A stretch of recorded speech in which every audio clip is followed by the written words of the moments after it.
my gosh, it's good to be back in the saddle, as they say. Hello, hello, hello.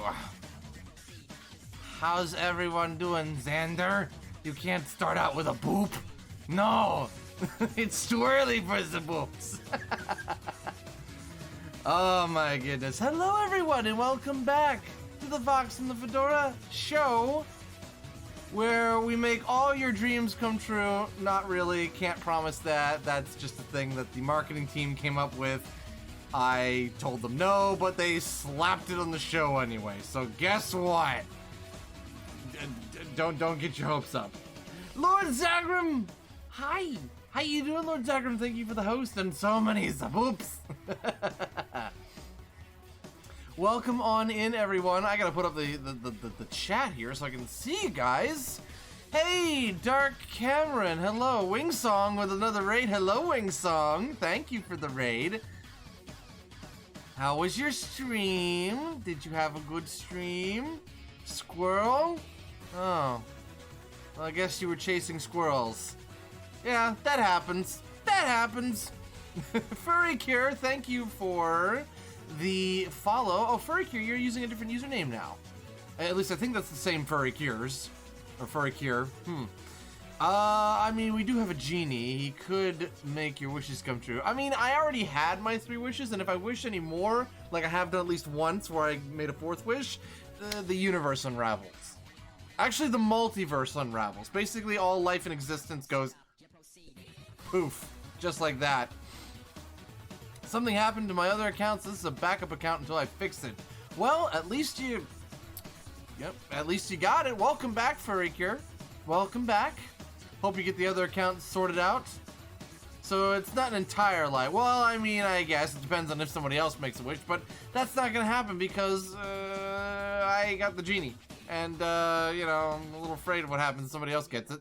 Plus, the genie's connected to me through the hat, and the hat won't leave my head, so... conundrums. But how's everyone doing? Happy Pizza Friday to everyone here. Grisa is streaming right now. Oh! I didn't know Grisa streamed. Good for Grisa. Hope they're having fun. Garderay reaches for the fedora. Well, good luck, Garderachi, because I got one bit of news for you. It doesn't come off. Unless I will it to come off. So, you know, there you go.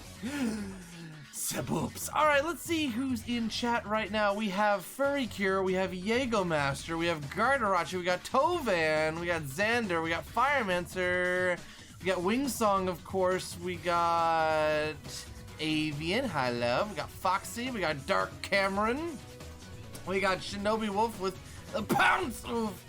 Let's see, who else we got? Who else? I know I saw others. Did I say Joe Fox Zero? We got Hammerman, of course. Hammerman's here. Did I say Pistachio the Protogen? If I didn't, there we go. Jaego Master, and I've reached the top. So I think I got you. Aflaeus, hello. Okay, all right. Trip, is the hat fireproof? Yes. How you doing, Trip? What does the fox say? The fox says,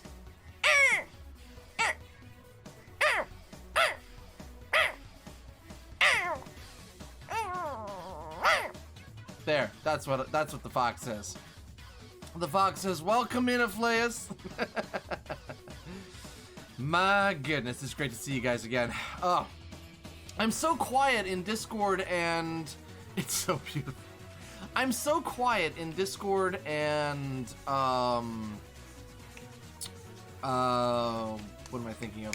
I'm so quiet in Discord and Telegram these days because I'm working on my book and my car broke down this week. Story for you there. I'm driving home, I'm about 15 minutes away from my house, when all of a sudden my air conditioning it gets hotter. And I'm like sitting there going like, that doesn't feel right. And I'm like, okay, what's going on there? Is it the Freon? So I take it to the mechanic on Tuesday, and it takes them all day to look at it, even though they said it was only going to be 2.5 hours, but that's okay, you know, stuff happens. And they tell me, oh, it'll cost you $1,500 to get this repaired. And I'm just like, but this was repaired 3 years ago for $2,800. And now it's not working? So, given that my car was a hand-me-down and was 16 years old, it was a 2004 Toyota Corolla. Saw you, hello! It was a 2004 Toyota Corolla, so I thought, you know what? I think it's time for a new car. Even if it means I go into debt further, which I have. So I now have a 2019 Toyota Corolla, and it is so much nicer than the hand-me-down. So yes, I bought my first car, officially, after surviving a decade with that old car. Hello, Avian, yes, I said your name, don't worry, you're all good. But yeah, so, yeah, I got a new car, and I'm like, okay, hopefully it works out. Hopefully it don't mess up. Shripe, Xylanth, hello! Welcome on in. New Foxmobile, I guess you could say that. It's a navy blue car, and I want to get some vanity plates for it, but right now I'm just kind of making sure I got all my ducks in order. Like, I guess it would be hens in order in this case, because chicken. So I want to make sure that my insurance is good, and of course the insurance will pile on top of it. So yeah, thank you for the lurks, Flayus and Stripe. Appreciate it. So yeah, that's gonna be fun. So yeah, more debt. Hooray. So I recently had bed bugs and I have to sleep on the couch. Oh no. Oh no. Ugh, that's no good. Also, why didn't insurance pay for the repairs? They won't cover that. They won't cover that at all. It's not a wreck.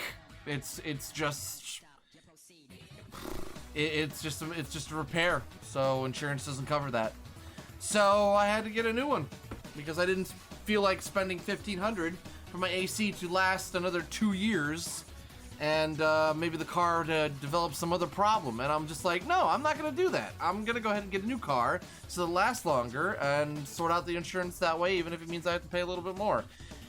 I don't want to pay a little bit more, but I am. I have to put my clothes in a bag. Yeah, I'm having a bad day. Oh, I'm sorry, Pistachio. Hopefully you get your bed cleaned out soon. That's no good. That is no good. Oh my gosh, Zaboops. What is with so many Zaboops tonight? My goodness. My heckin' goodness, you guys. Come in, you just gotta make up for all the boops I didn't get during the... during the week. Aw, thank you for the hug, Gardarachi. I appreciate the hugs. Thank you. Alrighty, fam. So here's what's on the docket tonight. We are going to continue with the Ace Attorney adventure because we are now at middle part 2. Things are going to start heating up as we go through middle part 2 and part 3. I'd like to see if we can get through middle part 3 because that's when things get really good. Saboops. Toby the Falf. How you doing, Toby? Welcome on in. So, buckle up, fam. It's not going to be a waste of time this episode. No siree. Foxy, thank you for the hug. Thank you. I appreciate that. But anyway, yes.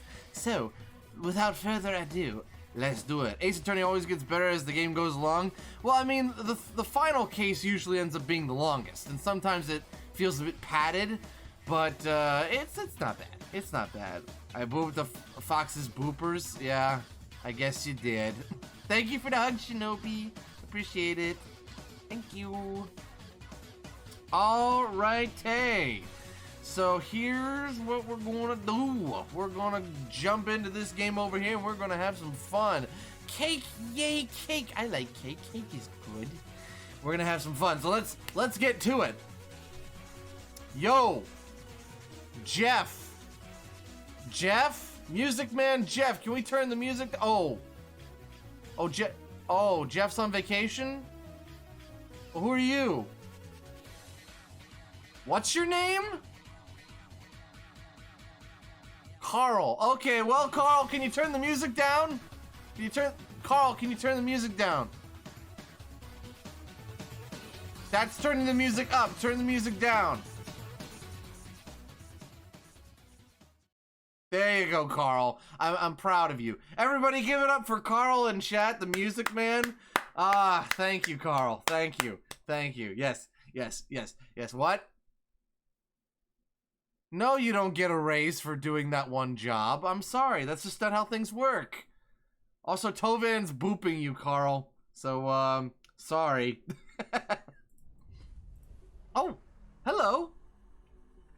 Wolflink! Thank you for the tier 1 resub for 5 months and Real Bout Theo Hamburger. How's it going, Real Bout Theo?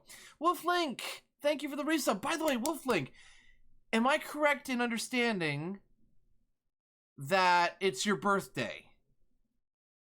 Give him a raise? Is it your birthday, Wolflink? Well, hey, Real Bout Theo, that sounds awesome. Hope you have fun.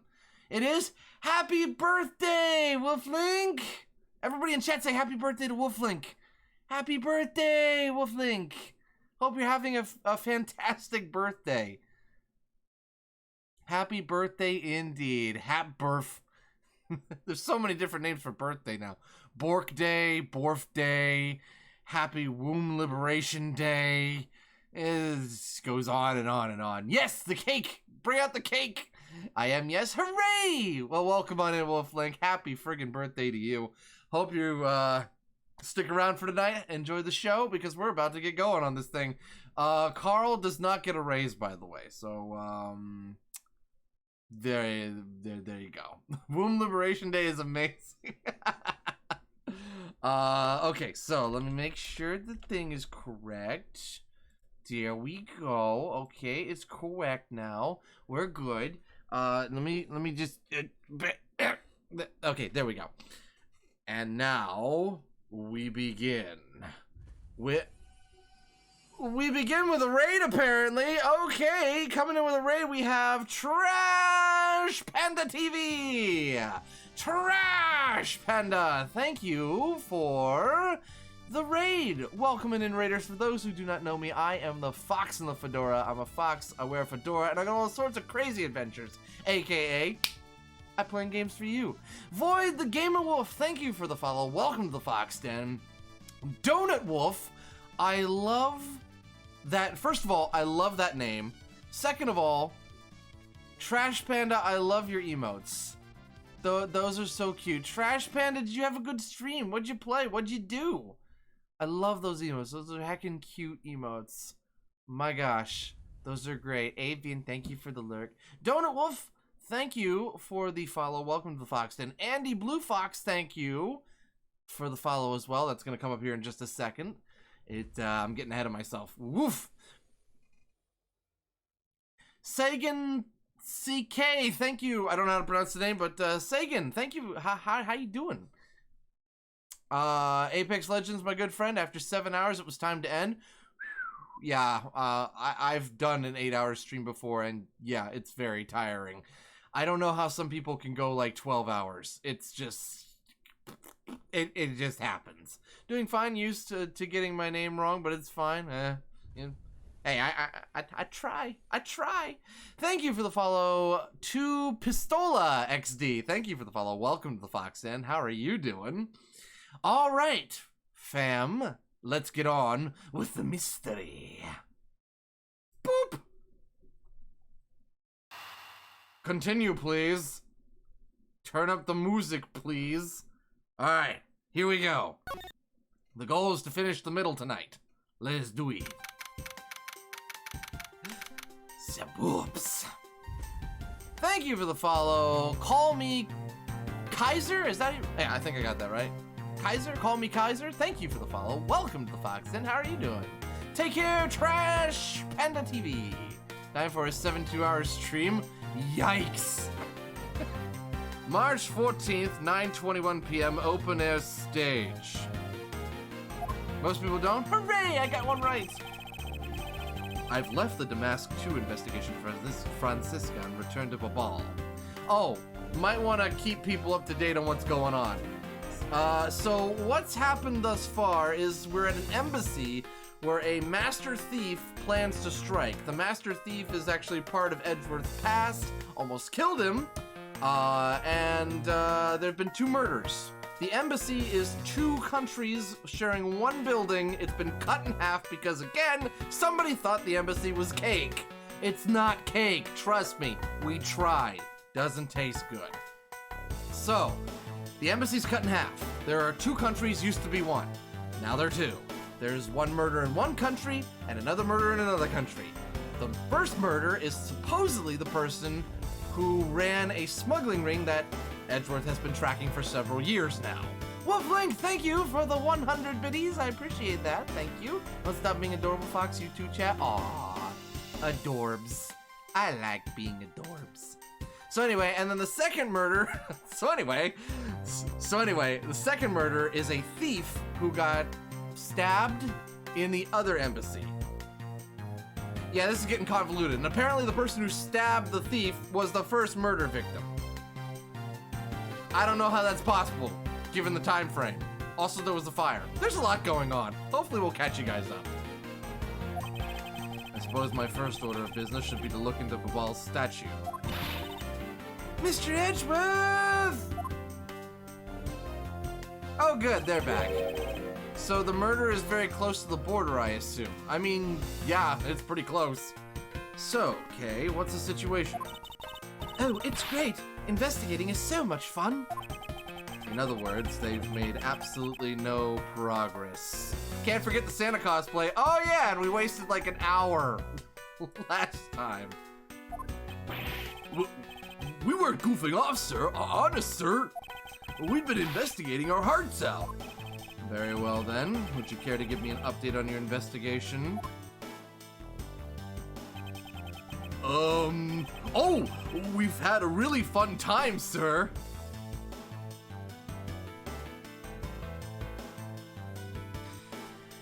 So we didn't get anywhere. They didn't get anywhere.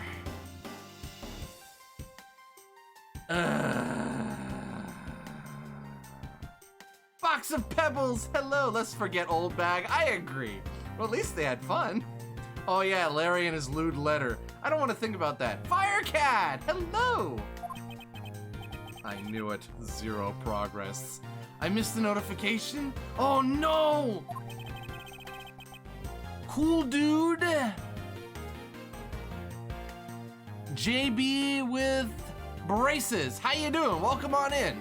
You know, I had a pretty weird idea. What if the first victim we found was the killer of the second? And then the first, that's going too fast. And then the first returned to the office to hide his crime. He was jumped by someone or started the fire and killed himself. I mean, that's a decent theory. But given the clues that we found, I think Callisto U killed him. And that means Callisto U was somewhere in the embassy. And Callisto did know him, and Callisto was hired by him, and the guy that died, the first victim, is supposedly the leader of the smuggling ring, which means that Callisto's going back on that, probably to cover our tracks, because I mean, you know, smuggling ring's going down fast. Xander, thank you for the lurk. Doing pretty good? Awesome, cool dude, awesome. Firecat, glad to see you're still on fire, that's a good thing. Yes, sir. You have permission to enter the Alabastian embassy, is that correct? Yep. As a local detective, I'm helping out with investigations on both sides, sir. Good. In that case, I can leave these pieces of evidence with you. V-Drift, hello! Good to see you again. Oh good, we don't need these anymore. They belong to the lady under the Pink Princess's mask. The Pink Princess? What kind of lady was playing her, sir? The kind that was also playing the role of the Pink Badger yesterday. At least he remembers. Understood, sir. V-Drift, thank you for the host. Lady Octopus, hi! Welcome on in. If I happen to run into her, I'll give them back to her. And if I don't, then I guess I'll unload them somewhere. Oh goodness, excuse me. Woo. He doesn't seem all that enthused to go find her, but I can't blame him. Evidence that has lost their value given to Detective Gumshoe. Fantastic. Cleared out the inventory. What does that leave us with? Okay, real quick. Actually, no, we shouldn't look at that yet. It's not cleared out. Now then, I don't believe I'll be needing this anymore either. Burn it. What? What? Are you really going to throw that autograph away? Yes, because that Steel Samurai was a fake. Fandom ruined for him. Everyone is lovely today? Awesome! Steel Samurai's autograph scrunched up into a ball and disposed of. Wait, what? What do you mean by fake? Now then, I believe it's time for a little housekeeping. Unnecessary evidence has been removed. Remaining evidence has been rearranged. Now we can look at it! Okay, so what do we have left? We have the embassy guide, which shows us what the embassy looks like. We have the embassy of Alabas to the embassy of Babal. Both used to be one country called Kadapia, and then there was a civil war and they split. Bad stuff. Two countries share the building with borders. Okay, I got that. Second of all, we have the notes on Manny Cochin's body, the first victim. Manny Cochin is suspected of being the leader of the smuggling ring that Miles Edgeworth has been chasing in flashbacks this entire show. Cause of death, single stab to base of neck. The body wasn't badly burnt by the fire. We still don't know who set the fire. Alabastian knife. The blade is definitely Alabastian. Was this carried across country lines? Because we've concluded that the handle is Alabastian, but the knife is Babalian, or Babalese. We have the Autograster's key, which unlocked Manny's safe. We have Babal's Primadou statue, which might be the fake. Kadapian paper document, related to smuggling of Babalese ink. It appears to point to Mr. Cochin, incriminating him. Babalese knife handle, which... Oh no, the handle's Babalese, the knife is Alabastian. That's right, I got it backwards. Babalese ink, which is being smuggled around to create counterfeit bills and documents. The image of the building, the split building. Why does that image remind me of a certain chapter in Danganronpa? I don't know, actually. We have also counterfeit bills, which are being used to make, which the Babalese ink is being used to make. We don't have the plates, though. The plates are still missing. If we can find those, we can shut this operation down. It's also being circulated in the werewolf detective's home country of Zhang-Fa, so their economy's in the toilet. We have a broken samurai spear that Larry Butts was carrying. We have Alabast's Primadou statue, which might be fake. It was also used to kill the thief, the second victim. We also have Damask 2's note, which was the request for the theft of the Primadou statue in Alabast, or was it Babal? I can't tell. I don't even know which is which now. We also have passion flowers for some reason. And hot dogs. I don't know why hot dogs. We just have hot dogs. Level 23 hot dogs, to be precise. Anyway, Gumshoe, please tell me you got at least something from this. Mr. Edgeworth! You look like you're enjoying yourself, Detective. Well, I don't have much else that I enjoy as much as a good investigation, sir. Yeah, hopefully Edgeworth won't have to find out what shape has 8 sides. Oh, a nice level of hot dogs. Yeah, I know, right? Level 23. Good hot dog. So, what did you find out? Oh, well...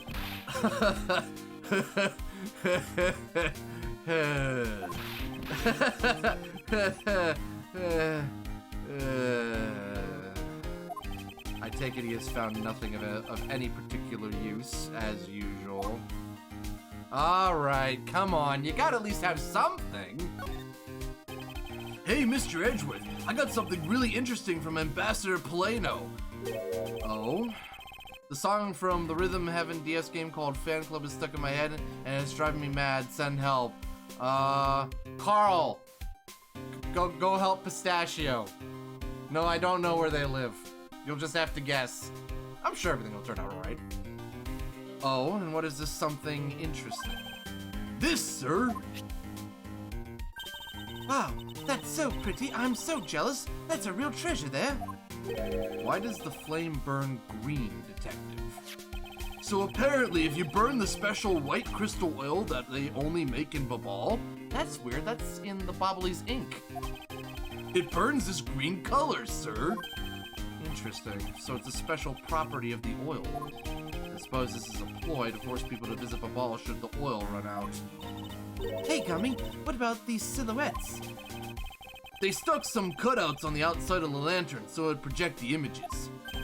Oh, silhouettes, huh? They are rather pretty, aren't they?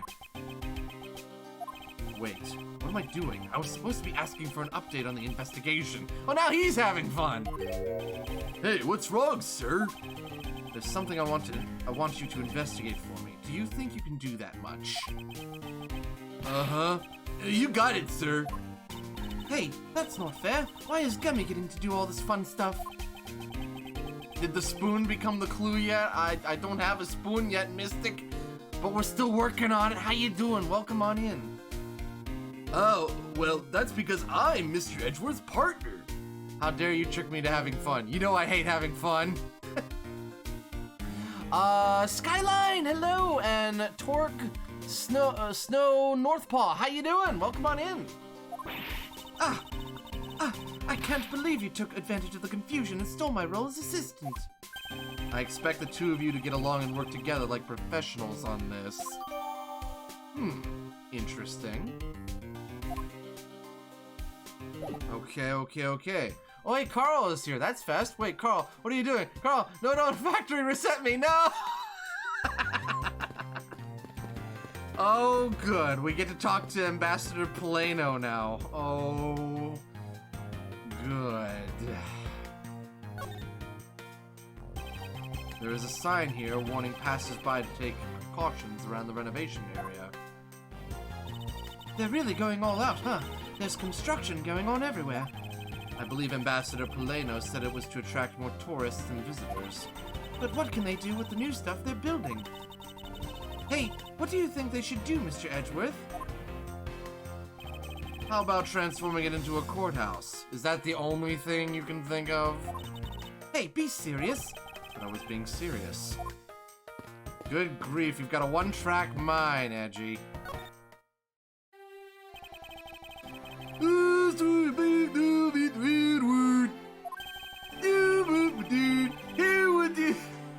His voice, I swear. And these are...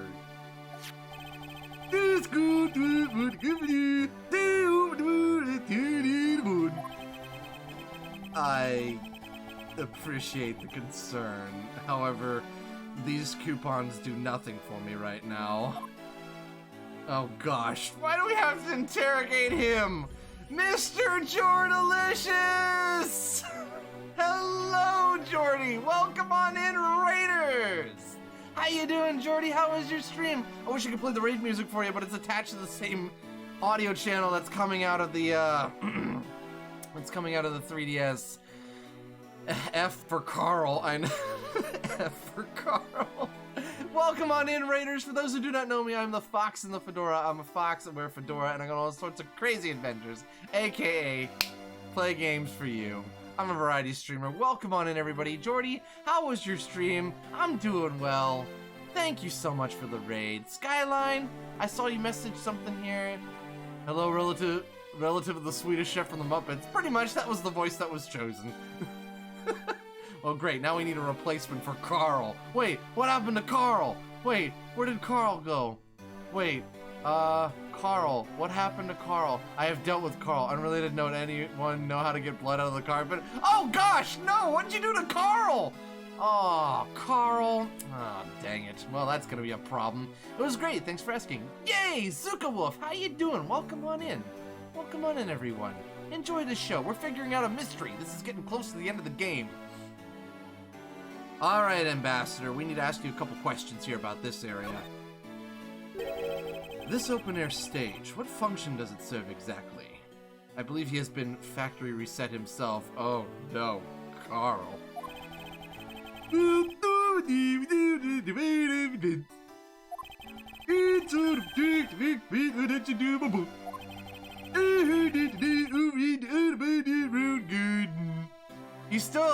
punched him and some blood came out. He is tied up, being sent back. Oh, okay, good. That's good. Whew. Phew, I was worried about that for a second. Wait, is the Swedish chef a criminal? No, but he's an ambassador at this place, apparently.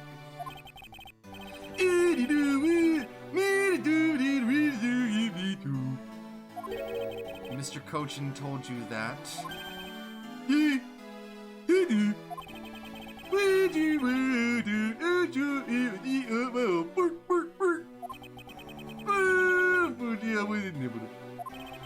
Because of the fire, the Adagarasu started. Great. More questions for him? Oh, gosh. This is gonna keep going and going and going and going. Carl definitely needs a raise now. I'll think about it. Ambassador Poleno, I'd like to ask you a little bit more about the Primidu statues.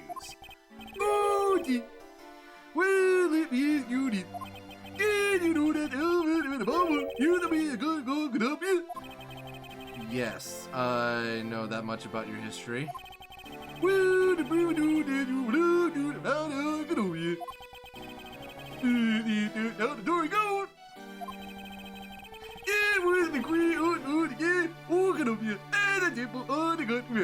Someone please save Fox's sanity. I want to save everyone else's sanity, but this character keeps returning. So it was meant as a symbol of sovereignty. Sovereignty? Sovereignty. And the right to rule, I take it.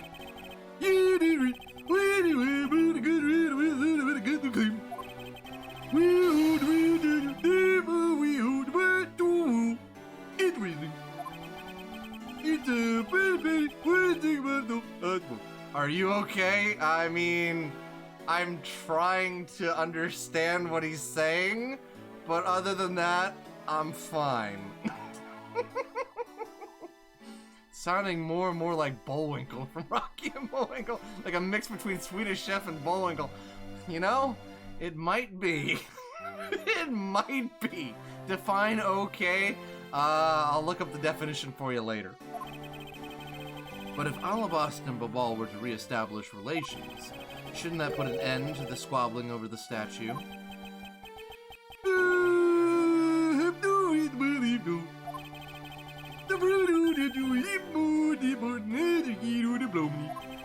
I wonder if Ambassador Paleno knows how to speak about what has happened to the very important key to diplomacy. Perhaps I should try showing him this key and see what he has to say about it. Ooh, time to present! Let's see. I believe we're talking about this. Ambassador Poleno, if you could please take a look at this for me. The Primidu statue sitting in Alabast right now actually belongs to Babal. Oh, that's right! We somehow... That's right, I forgot about that. Last episode we found out that somehow the two statues got switched around. The Alabastian statue is in Babal, and Babal's statue is in Alabast, which doesn't make much sense. How did the two statues get switched and cross the border with so many guards around? Why does he not have an interpreter? That's a better question.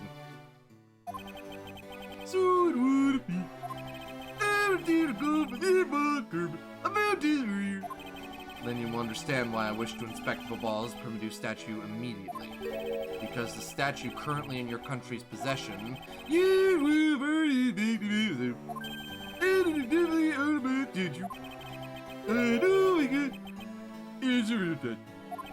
Then you're saying that Babal's was a replica. Aha! We've solved the mystery!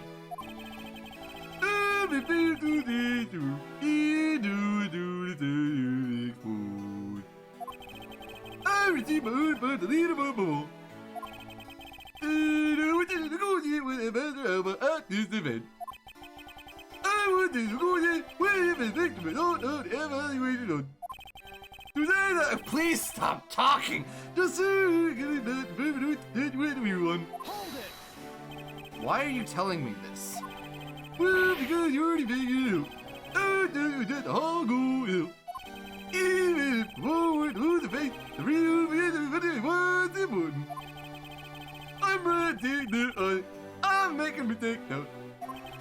don't know yourself, then I won't pretend to know either.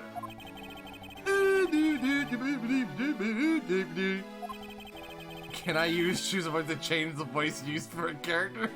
Hey, we've stuck with it this long, you know, I'm just gonna keep going. Even Edgeworth is screaming for this to stop.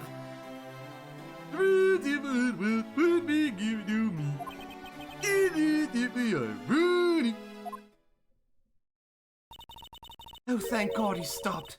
Hey, where are you going? Are you heading back to Alabast? Yes, but before I do, I suppose I should give you a summary of what's happened. Yes! This plot, it be thick! Like, I had you in the background while I was trying to set up my stream, and I turned my head like... Yep, What in the heck is that sound? Oh, I see. So there's been a murder in both countries using an object from the other country? Now that's convoluted. That's the gist of it. The ball is just as strict as Alabast in their inspection of the people and things that enter their country. Isn't it ironic? Me, don't you think? Don't you think what? It's like rain. Meaning that somehow both murder weapons were smuggled into the two countries. That's the only logical conclusion that can be drawn. Perhaps the key to the weapon smuggling is the person who traversed both countries. You mean the fake Yatagarasu? In one way or another, the Yatagarasu is connected. Of this I am sure. Now then, where was the Yatagarasu first spotted? I believe it was shut up! It was the Rose Garden on the Alabastian side of the embassy.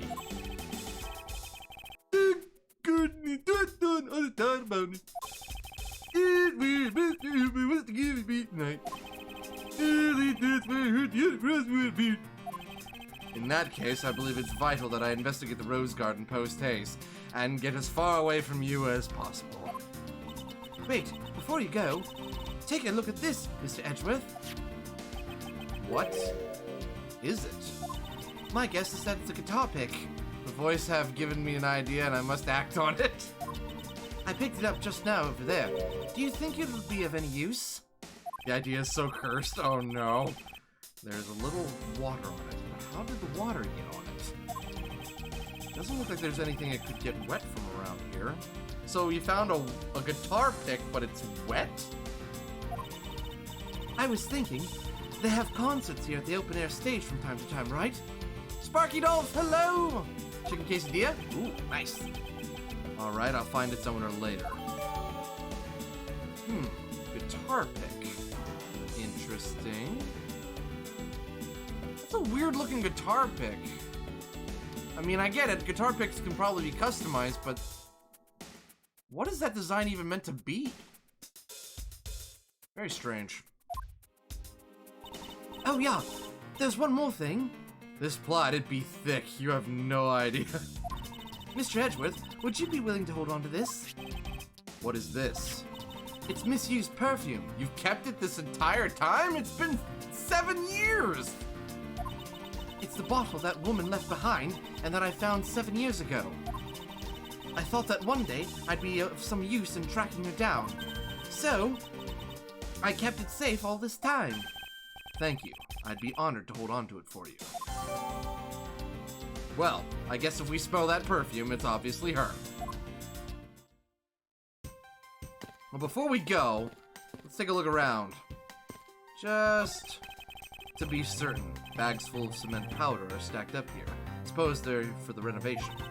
Yeah, because I don't smell a drop of gold here, or any other treasure for that matter. Okay, the only scent you should detect in a place like this is the smell of sweat. Hey, Mr. Edgeworth, that was a pretty good play on words there. Gummy, don't randomly jump into one of our dialogues like that. Were you eavesdropping on us, Detective? Oh, were you eavesdropping on us, Detective Gumshoe? No, it's not like that, sir. Yeah, stop being meta, Detective Gumshoe. A ladder. Actually, that's a step ladder.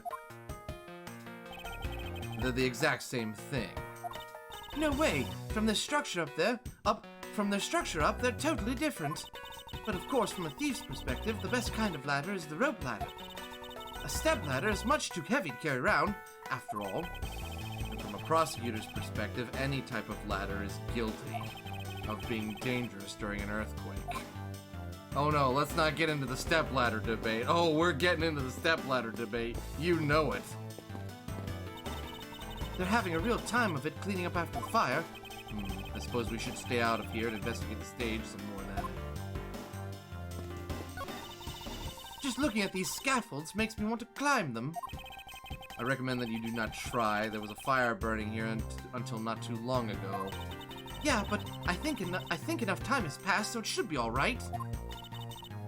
Thief Child says, if there is a height to be scaled, then scale it you must. Starting from Thief Child, would you care to explain what you just said?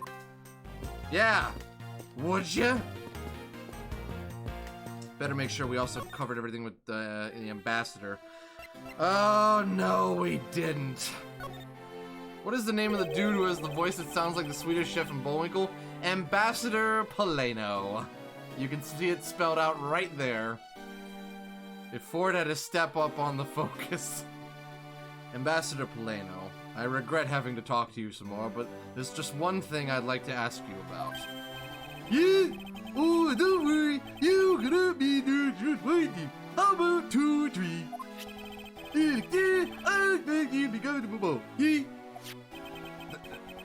Thank you, but just the one thing is all I require.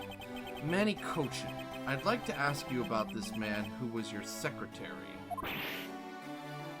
That didn't resonate well.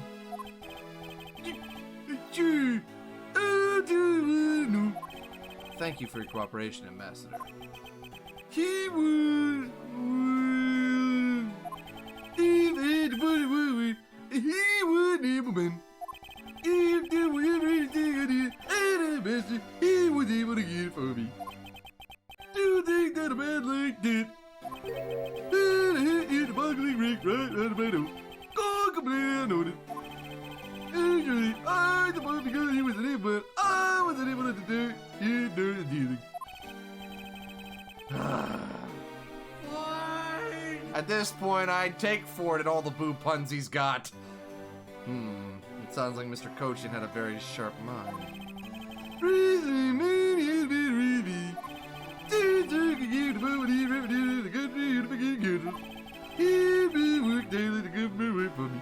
An able man is more than one word. I'm sorry, but what is this Country Unification Council? CUC.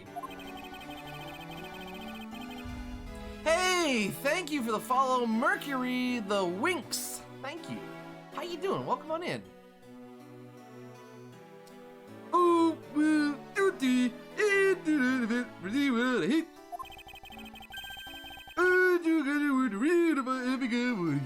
a sharp mind indeed.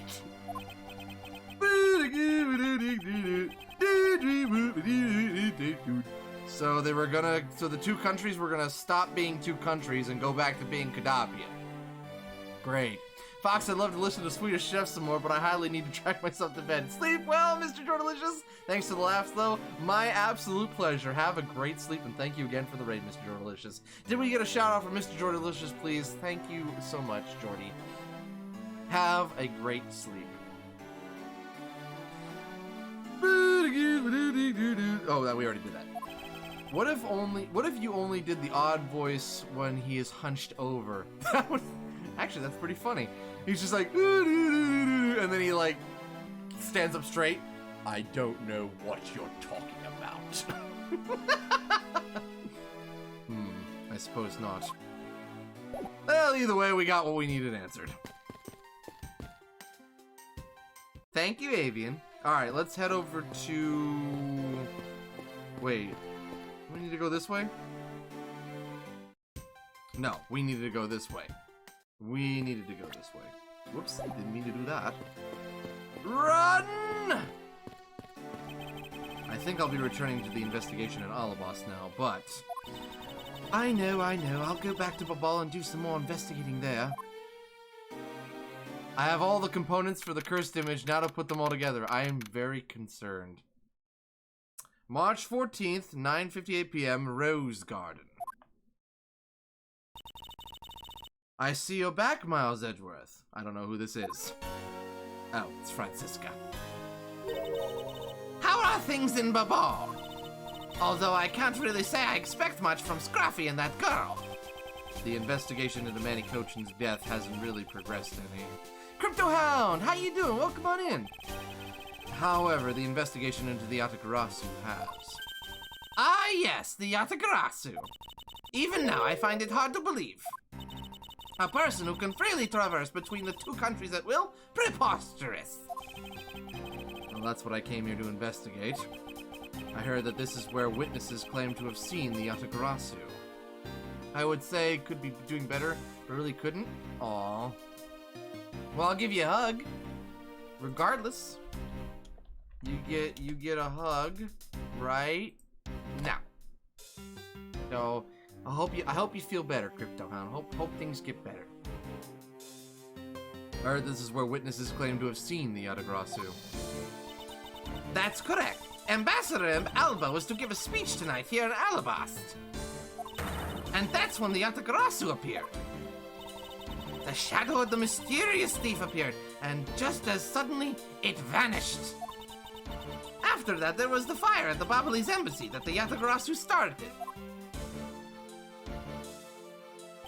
I vow that not a single feather from the Yatagarasu shall escape my diligence. Well, time to look around the garden.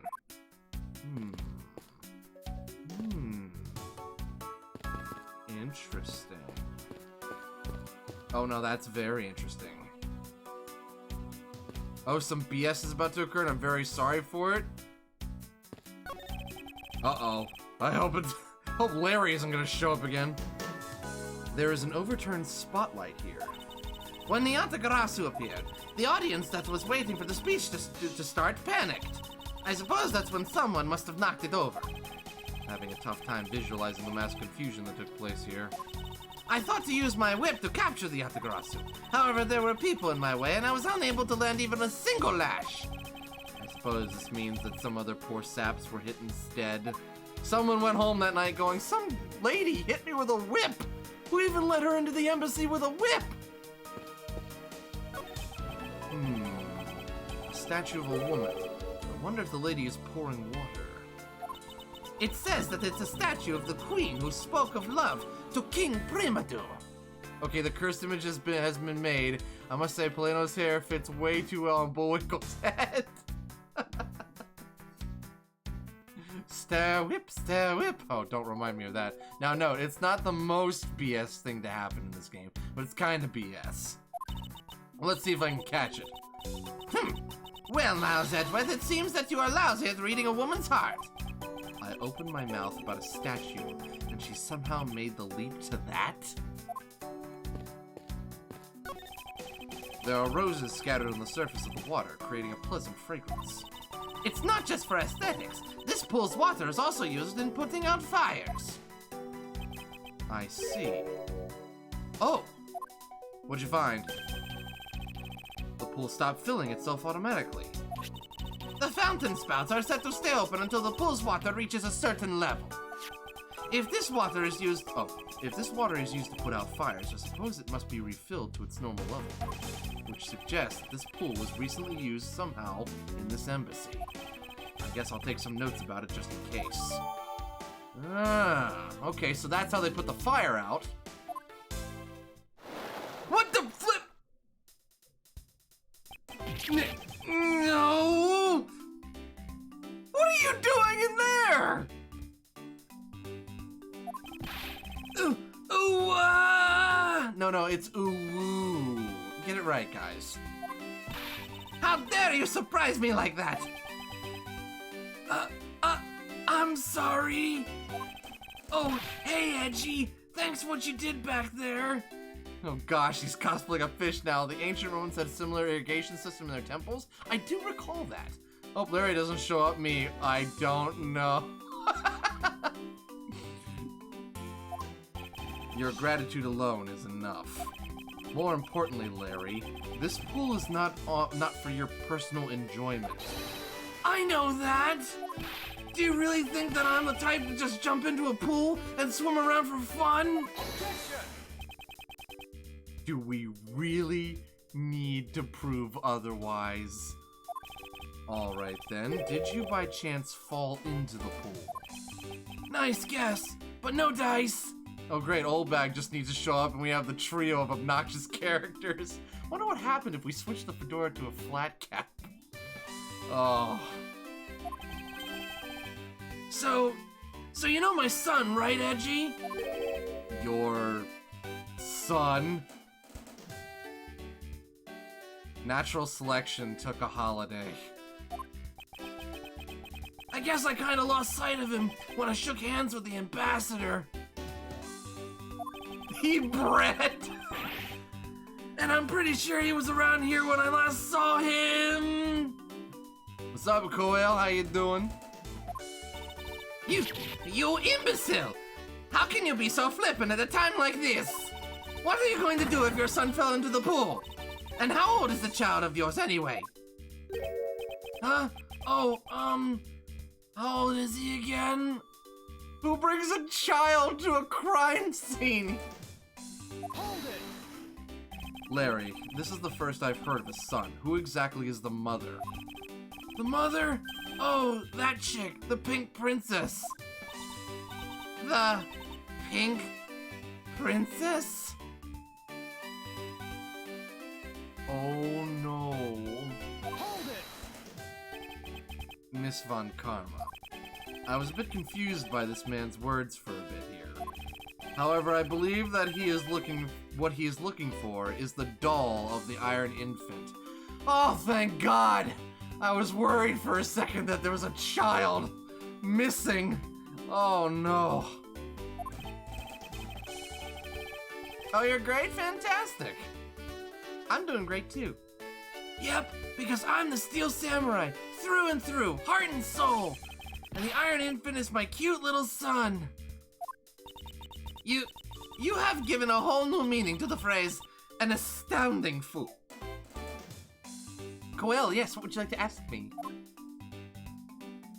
Larry, we have not seen hide nor hair of the Iron Infant. But rest assured that if we should find him, we'll let you know. Now, get out of there. Sounds good. In that case, I'll go search over there. Hey, wait! Over where? Is he traversing the pipes? Can you answer my question? The answer is yes. Well, it's not as if he'll get very far swimming around in that pool. Dio! How you doing, Dio? And though he's unrelated to the murders, he sure knows how to cause a lot of trouble. No kidding. The statue bears a resemblance to the Primadou statue. The plaque says, King Primadou and the battlefield. In order to save the queen, King Primadou put his life on the line and went to war. So Primadou was actually a person of royal blood. Thought he was simply someone imitating a character from an ancient legend. Well, what surprises me is that the real person who looked like the Steel Samurai existed. I suppose there's that too. Interesting. Hello, werewolf. So this is where Ambassador Alba was to give his speech.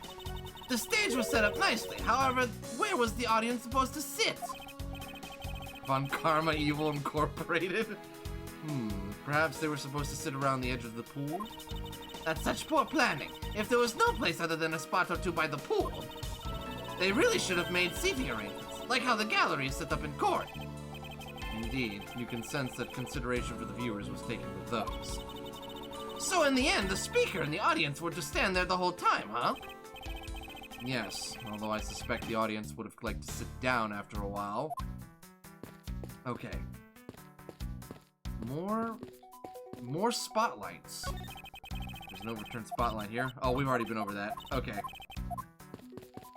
Alright, let's talk to you. Have you finished checking out all the bystanders? Bystanders? Bystanders. I can't speak. Yes, sir. And we found 14 counts of pickpocketing, 16 counts of illegal parking, and 1 person ran a light, sir.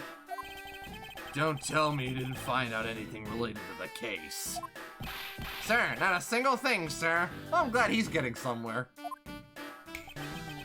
Well, for now, let's just get those other lawbreakers down to the precinct.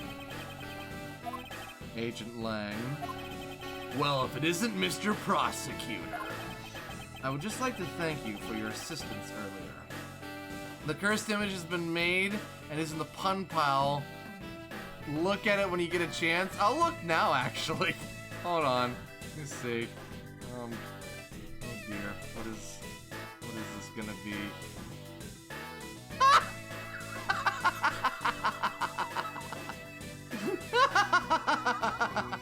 Everyone who wants to see what I'm laughing at, check the Discord and the part and the one section called the pun pile.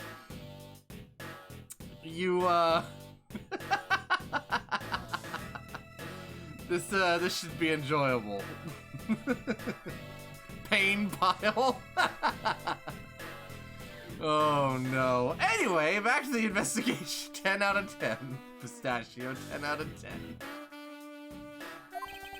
Make no mistake, it's not like I was trying to help you with what I did. After I left, did you receive word from Ambassador Alba? We're gonna wrap up our bodyguard assignment at the end of the day. Oddly enough, we received word from HQ to return home on an urgent matter. As if I can be so easily called away from this case after I've come this far. I swear that I'll find the truth and drag it out screaming into the light. Wow, that is a violent way to... How wolves search for the truth. Ah! No! Ah! You're with me on that, right, Mr. Prosecutor? You see what I mean when I said Plato's hair fit weight? I see it. I see it.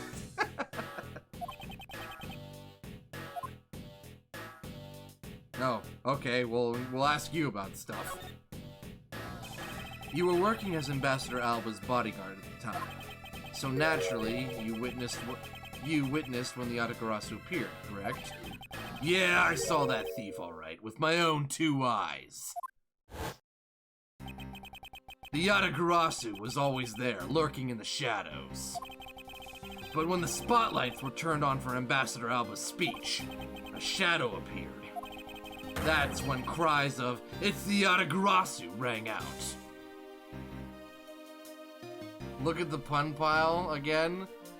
Oh gosh, OMG, haha. Didn't know diffuse was Swedish. The next second, the spotlight went out. And by the time we got the area lit again, the deaf thief had vanished. When we investigated afterwards, we found that the reason the lights went out was because someone had unplugged the extension plug for all the outdoor electronics. Whether it was someone doing it on purpose, or simply a guest who had tripped over it, we don't know. $5 says the shadow puppet everyone saw. You think it was a shadow puppet? But where did the shadow puppet come from? But one thing is for certain. The Yatagarasu was here. So you're saying that that basically all you saw was the thief's silhouette? Yes. Objection! If all you saw was a shadow, then it's entirely possible that the shadow belonged to someone else. Ha! Good thinking, sis. You just might be right. If it weren't for the fact that there was no one else with that same shape. Not among the staff or the audience members. My men have already done a thorough check of everyone, so I know I'm right. Someone else's shadow? That sounds like a plausible hypothesis. The suddenly appearing and disappearing shadow of the Yatagarasu. I believe I figured out its true origin. I expected no less from my subordinate. Now let's hear what you know on the subject. What really cast the shadow of the Yatagarasu?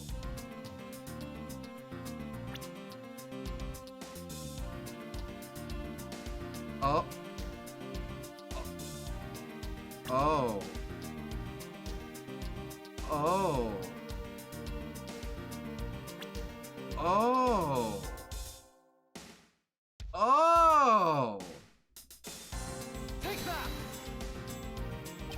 The suddenly appearing and disappearing shadow of the Yatagarasu. Is it not possible that it was created by this statue? Yep, just place a black paper in the shape you want, place against the light, and the moment said lights are on, there you have it. I think it might be a little bit more than that, but it's good thinking, Wingsong. I think you're on the right track here, given what Edgeworth is about to exposit. Objection! Are you playing me for a fool, Miles Edgeworth? This statue bears absolutely no resemblance to the shadow of the Yatagarasu. You are correct. However, this statue is but one part of the whole picture. What do you mean by only one part? What is the other part to the real form of the Yatagarasu? Oh. Take that! Larry climbed on the statue. If only it was that simple. It's another statue? The Yatagarasu's shadow was made from the shadows of these two statues. Made? What do you mean by that? Right now, the spotlights are all over the place. This is because they were moved when the guests were in a panic state. However, if we were to restore the lights to where they were when the thief appeared...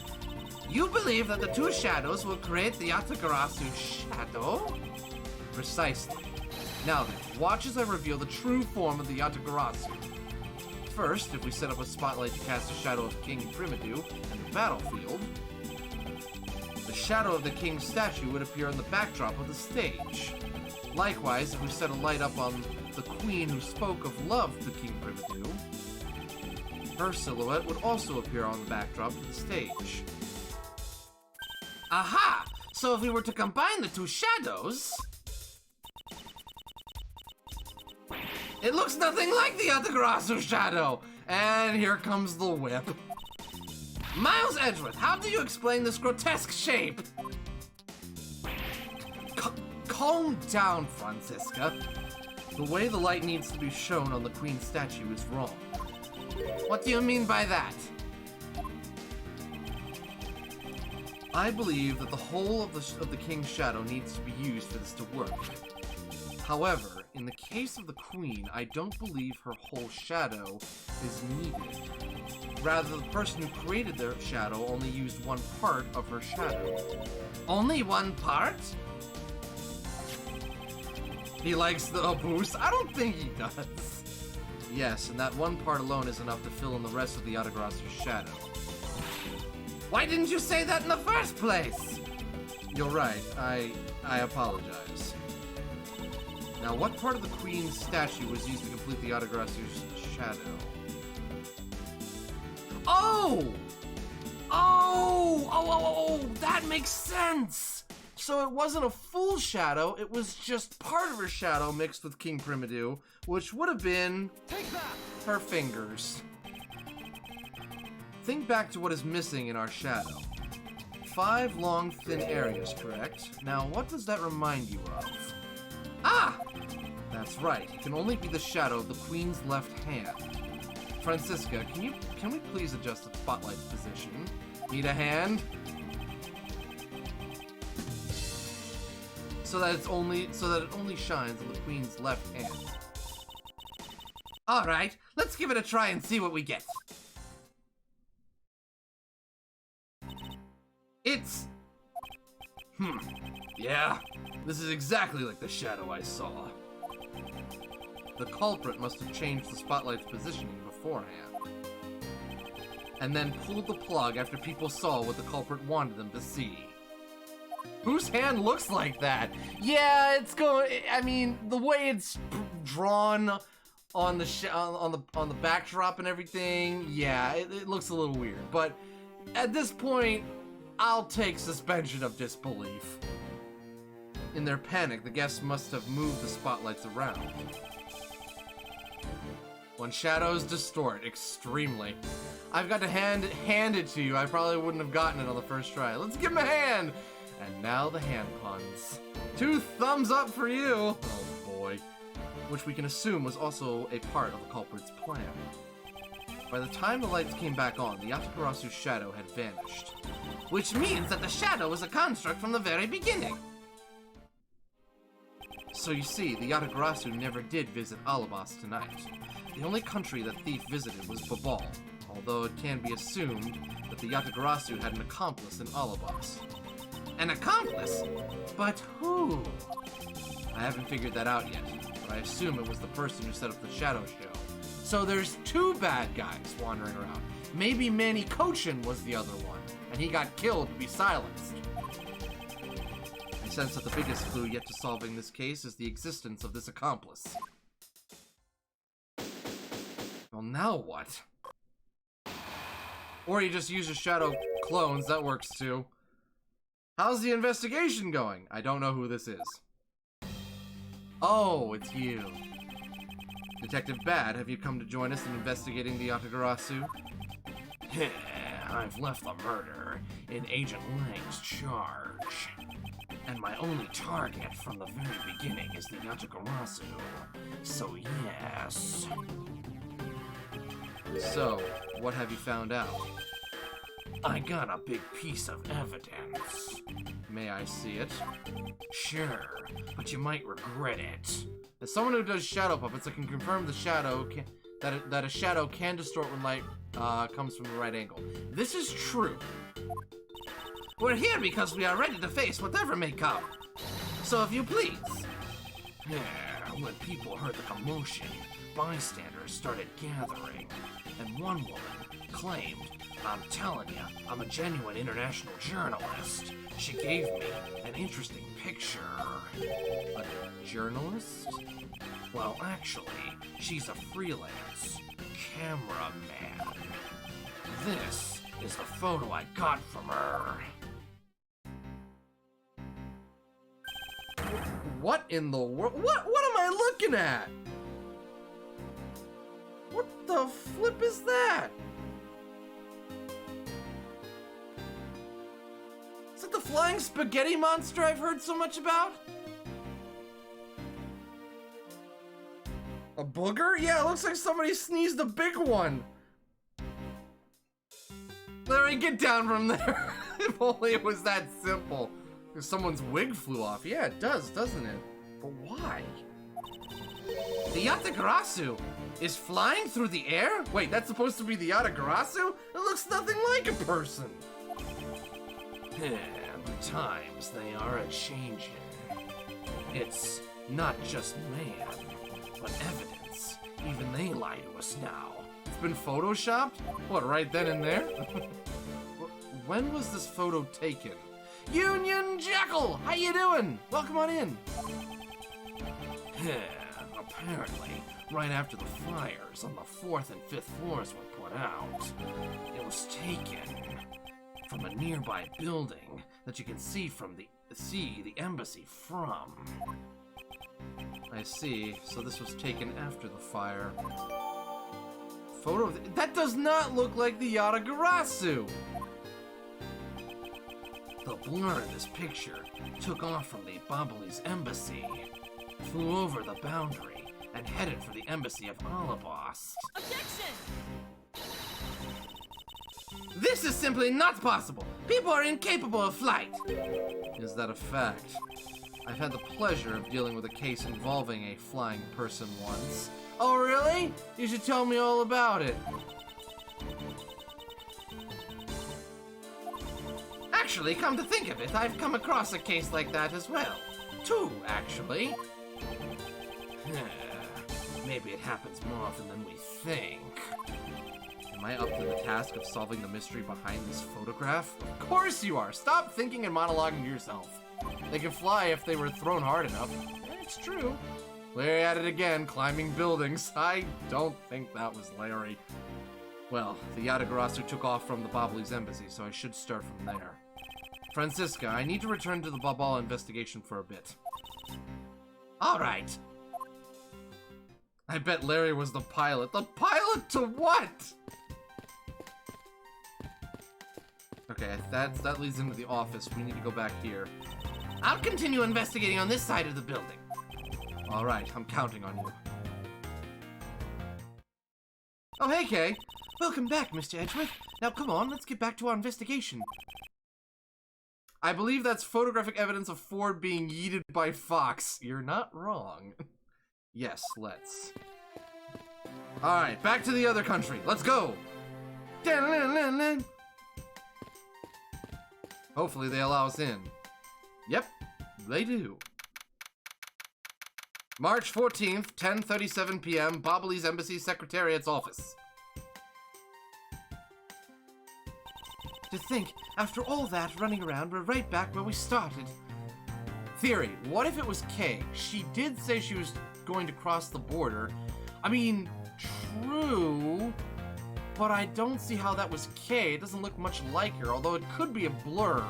We'll have to find out. Listen, if the man can traverse small pipes in a big metal suit, he can climb a building like Spooder Man. I still don't trust the ambassador, Plano. Yeah, he seems really interested in reunifying these countries, and did know Manny.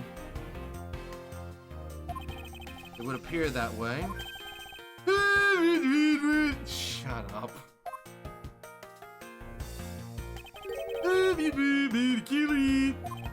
I'm terribly sorry, Ambassador Plano, but I have yet to find his killer.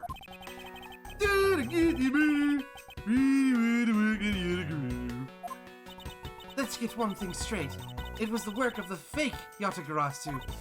The real Yatagarasu is a noble vigilante who is only out to steal the truth.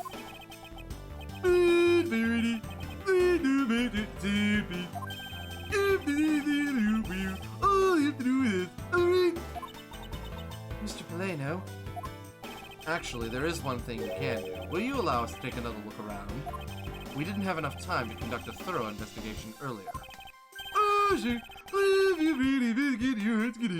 Phasey Killer, welcome on in. How you doing? Also, there are a few questions I'd like to ask you personally, Ambassador. No! Oh, no. If it will breathe, I can imagine in Fox's Nightmare, Plano becomes popular enough to be a recurring character like Old Bag and Larry. Help. Thank you, Mr. Plano. You're a total gentleman.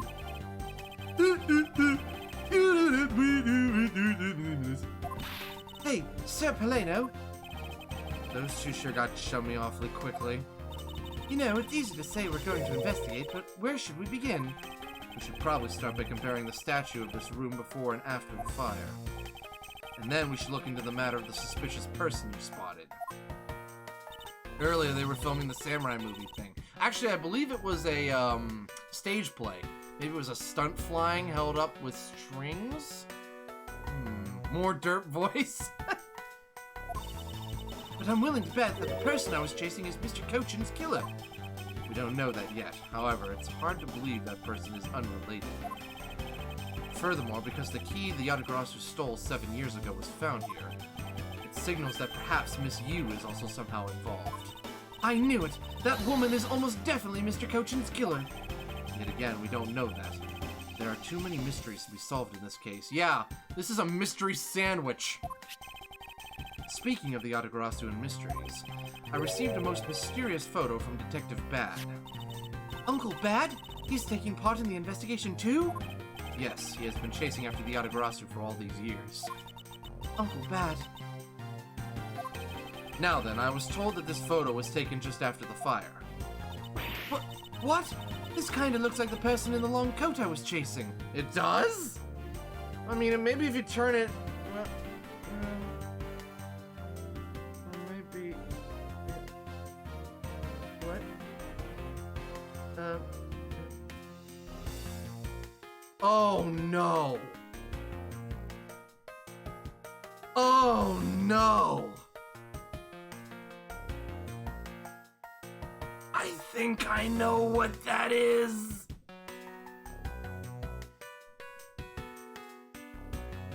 I think I know what's in the picture. You're close, Pistachio. It's not Larry, but you're close. I think I know what the picture is. I turned the 3DS on its side. Is it the baby?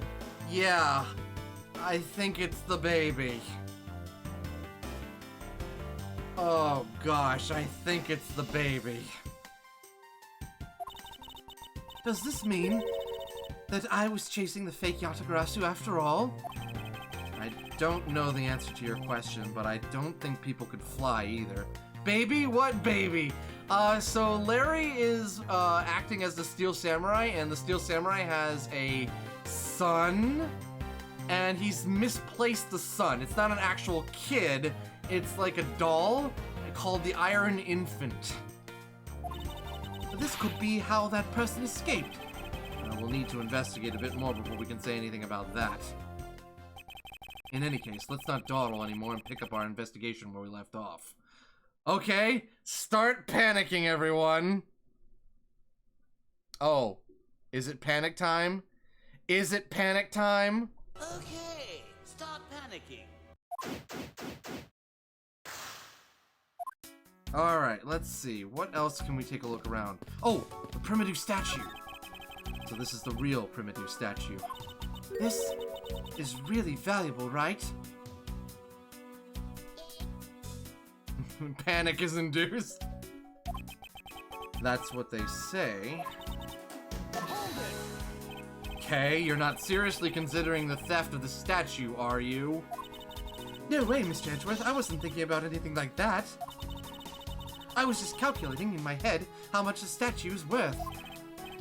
That sounds mighty suspicious to me. Let's hope the infant is iron or Larry is actually going to be guilty for once. Okay, so they left Manny's body here. Wait, we didn't get a chance to look at the desk last time. It appears that this area was heavily damaged by the fire. Yeah, I guess we should hurry up and get started examining everything. I won't rest until I've inspected every suspicious nook and cranny. You're right, Lord Zagrum, there's ink on the desk. There's a bottle of Bobbly's ink on Mr. Cochin's desk. And it looks like there's still a lot of ink left inside. The seal is unbroken, so the fire probably couldn't get into the bottle to burn up the ink. Hey, Mr. Polano, it looks like your precious Bobbly's ink is alright after all. What? That's it. Hold it! Ambassador, what do you mean by that?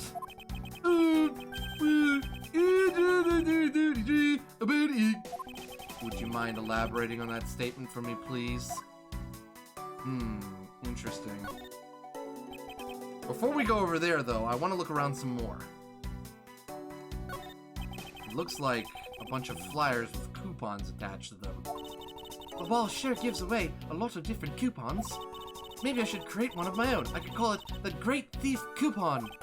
And what kind of discount would that net you? The 5-finger kind. What else? And I'd steal an extra thing or two for the bearer. Things such as... Such as the truth. What else would I steal?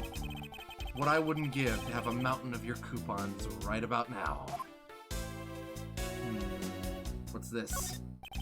There's only one book left standing here. Treasures of the World. Wait, what? Let me see that. Uh-huh. I see. Ah! The most important part was blackened by the fire. Why, cruel fate? Why? Looks like the map of where the treasures are located has been burnt. What about the phone? Maybe he made some important incriminating calls. So I guess embassy phones are just like normal phones, huh? Well, what did you imagine them to look like? I thought that the balls would look like a flower, and the receiver would be a butterfly.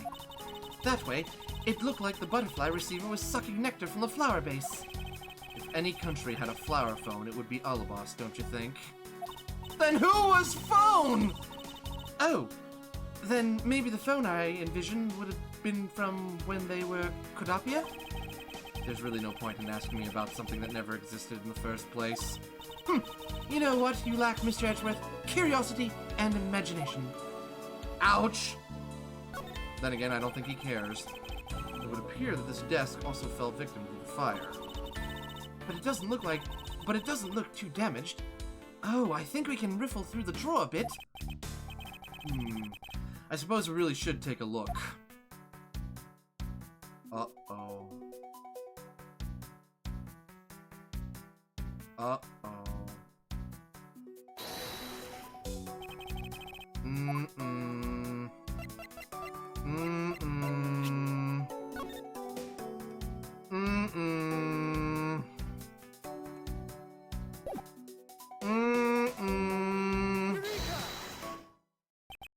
The shape of this notepad matches the shape of this note we found. Hey, you're right. What is it? Looks like something straight out of Monument Valley. Oh, yeah, the notepad. Capcom, please spell check your game. Yes, I do. You do seem to be quite passionate about it.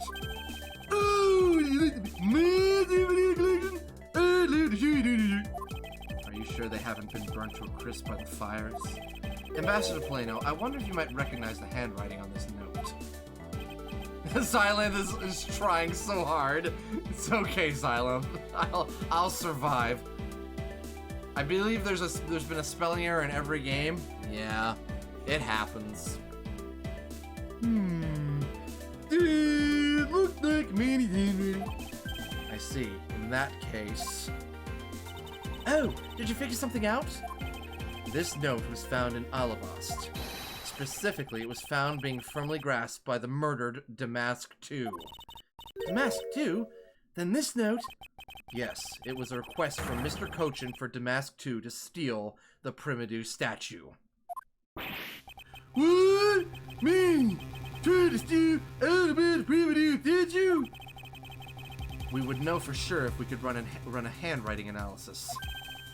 Ambassador, do you have any documents that were handwritten by Mr. Cochin? Yeah, I can get it to you. I give them to you. I'll have to ask Detective Gumshoe later to run the analysis. I can't believe what he did with her like this. Do you have any idea as to why he would have requested the theft of the statue?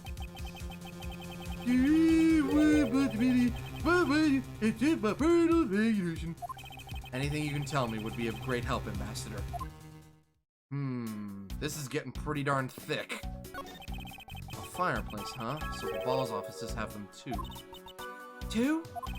There's a fireplace in relatively the same location in the Alabastian office. However, we found something there I'd rather not recall ever again. I still can't believe that we found that lady's undershirt in the fireplace. If it was that traumatizing, why don't you try creating new memories with this fireplace? You could climb inside and we can play hide and seek. Come out covered in soot? I think not. Ah, you really have no sense of fun, Mr. Edgeworth. Is there no secret passage in that fireplace either? I guess not. Alright, time to talk to you, Ambassador. It's a thick cream sandwich for sure. Now then, Ambassador, I'd like to ask you about your movements before the fire broke out.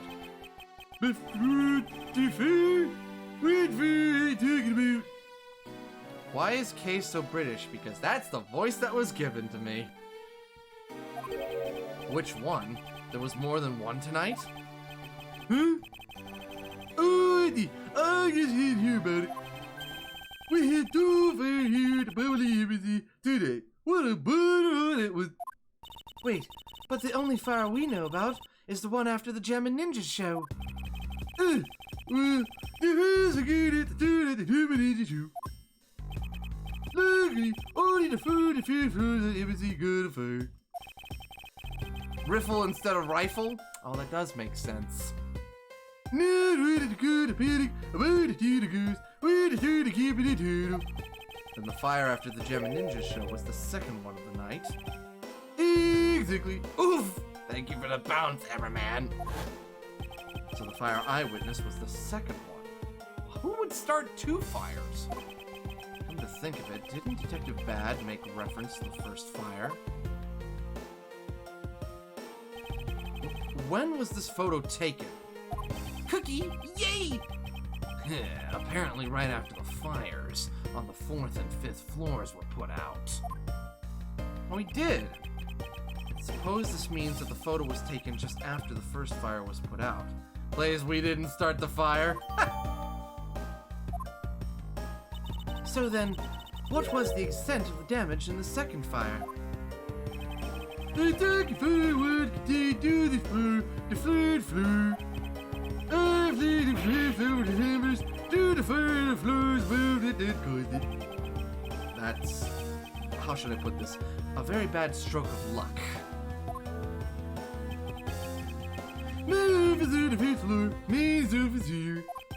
Oh, the song of my people? Here you go, Xylem.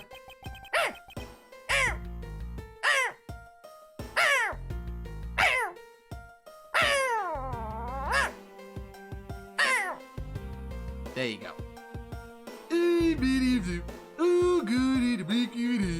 Hopefully that it wasn't Larry. Hopefully not. I feel so sorry for you, Mr. Plano. I wonder if you could voice the character in that Song of Your People voice. That would be too many layers of voices at that point. We were discussing what your actions and whereabouts for today were.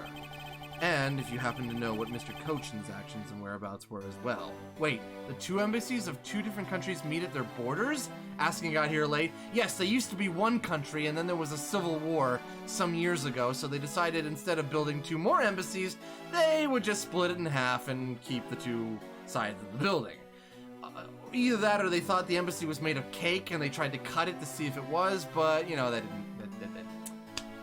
didn't happen.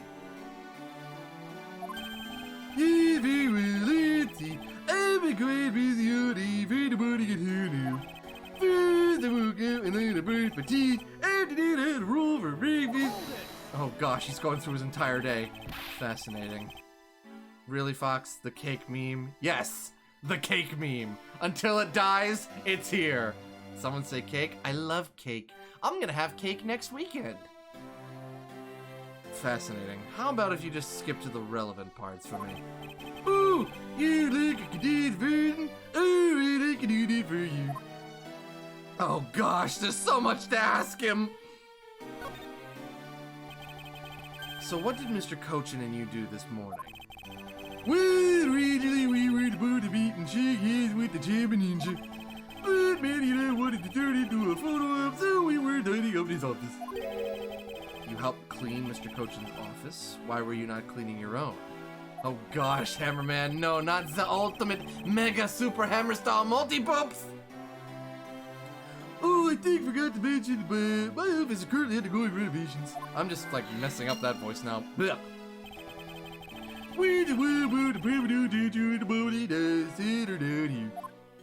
I see. Oh, really? Top to bottom, oh whoa. Put the cake in my mouth right now before I go crazy. Uh-oh. But I don't have any cake on me right now. I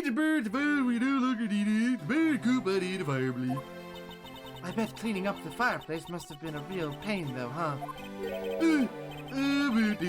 I can't forget to clean the issue. I guess I'm up to a creek without Manny here to get angry at me. An ambassador like yourself has been on the receiving end of the secretary's anger? Oh, even ain't gonna be me, man. Wait, even in the murder you got mad at me. This really bubbly ink onto the back wall when I was burning fire, you see. Data 7164 Master. Thank you for the follow. Welcome to the Fox Den. Oh, that was the exclamation mark, I think. Oh, no, it's a 1. It's a 1. Okay. How you doing? Welcome on in.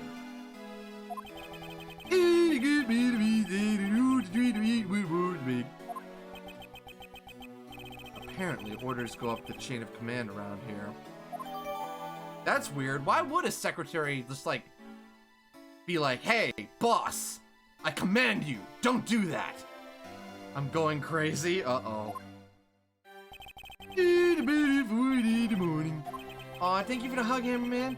Don't tell me you had no other work to do, being an ambassador and all. In the Noid! Welcome on in! Gosh, afternoon activities. Now then, if you could tell me what you and Mr. Cochin did this afternoon.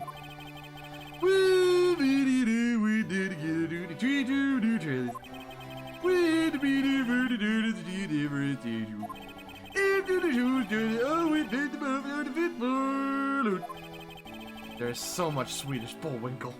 So they were together until the start of the Steel Samurai show.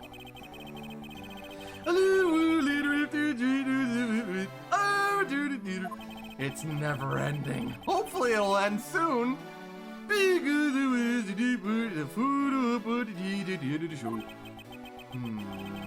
there was a commemorative photo op at the end. It would have been a photo of the three of us. After the photo, dude, I went back to my office on the 5th floor to prepare for my handshake to the photo op with the Diamond Ninja. He seems to be rather overworked for an ambassador. When I got to move, that's when the first fire broke down. I kept down to my office was completely destroyed, but thankfully no one was hurt. I admit I ran. Oh gosh.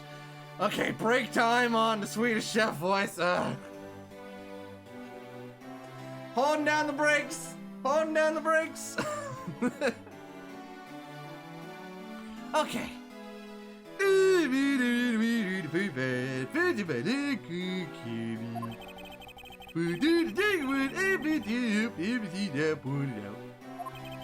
Oh yes, I do have water. Thank you. So you didn't see Mr. Cochin again after the start of the Steel Samurai show. He would take there and he turned to sleep. I see. Ambassador Poleno, I thank you very much for your help. After I could be a bird, Mr. Edward. If there's anything else, please don't hesitate to ask, alright? Actually, there's a bunch more to ask. God help me. I wonder if you might tell me what you noticed about Mr. Cochin's bottle of ink. I just thought of it right now, but I was thinking about it. Manny was worried about his office, so I came running back to it. I called out to him, and when I received no reply, I used my spare key to open the door. But when I did, I was greeted by roaring green flames. The flames were so big that I was able to see into the room at all. Hold it! The fire was green? What was the cause? Well, we dressed the oil burns green when it's lit, as you can see by the lamp. And Bobbly's ink is made from the same oil, which means it would also burn green. You do. I do, and I thought it was me to ink that got on fire. So that's why I was surprised to find out it was still a bottle of ink left on the desk. The case of the perplexing green flames. Talk about a mystery. What exactly was it that caught on fire in here? Wait a minute. So Poleno rushed back to the office thinking Manny was in trouble, and he opened the door, couldn't get through because the flames were green, which means that Bobbly's ink was on fire. But the Bobbly's ink, the only Bobbly's ink we found in the room, was untouched. What caught on fire that big to make the flames green? Hey, does the Alabaster Ambassador have a voice yet? Yes, he's French. What is that pose? He is stuck in that pose. Ambassador Poleno, are you okay? Do you need assistance? Do you need... A fly is going to just like land in his mouth and he's not even gonna flinch. He's getting ready for the next line. Maybe he is a Muppet. Maybe I'm closer to the truth than I thought. He's having a seizure? That's as silently screams in Swedish Bullwinkle.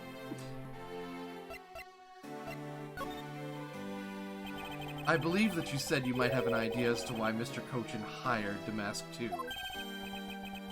The fireplace caught on fire. They burnt documents in it. Documents written in the ink. Okay, maybe it was in the fireplace.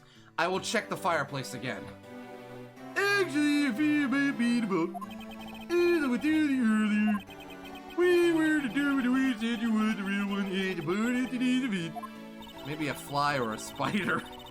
But because of the Otogarasio and the fire here, that got cancelled, didn't it?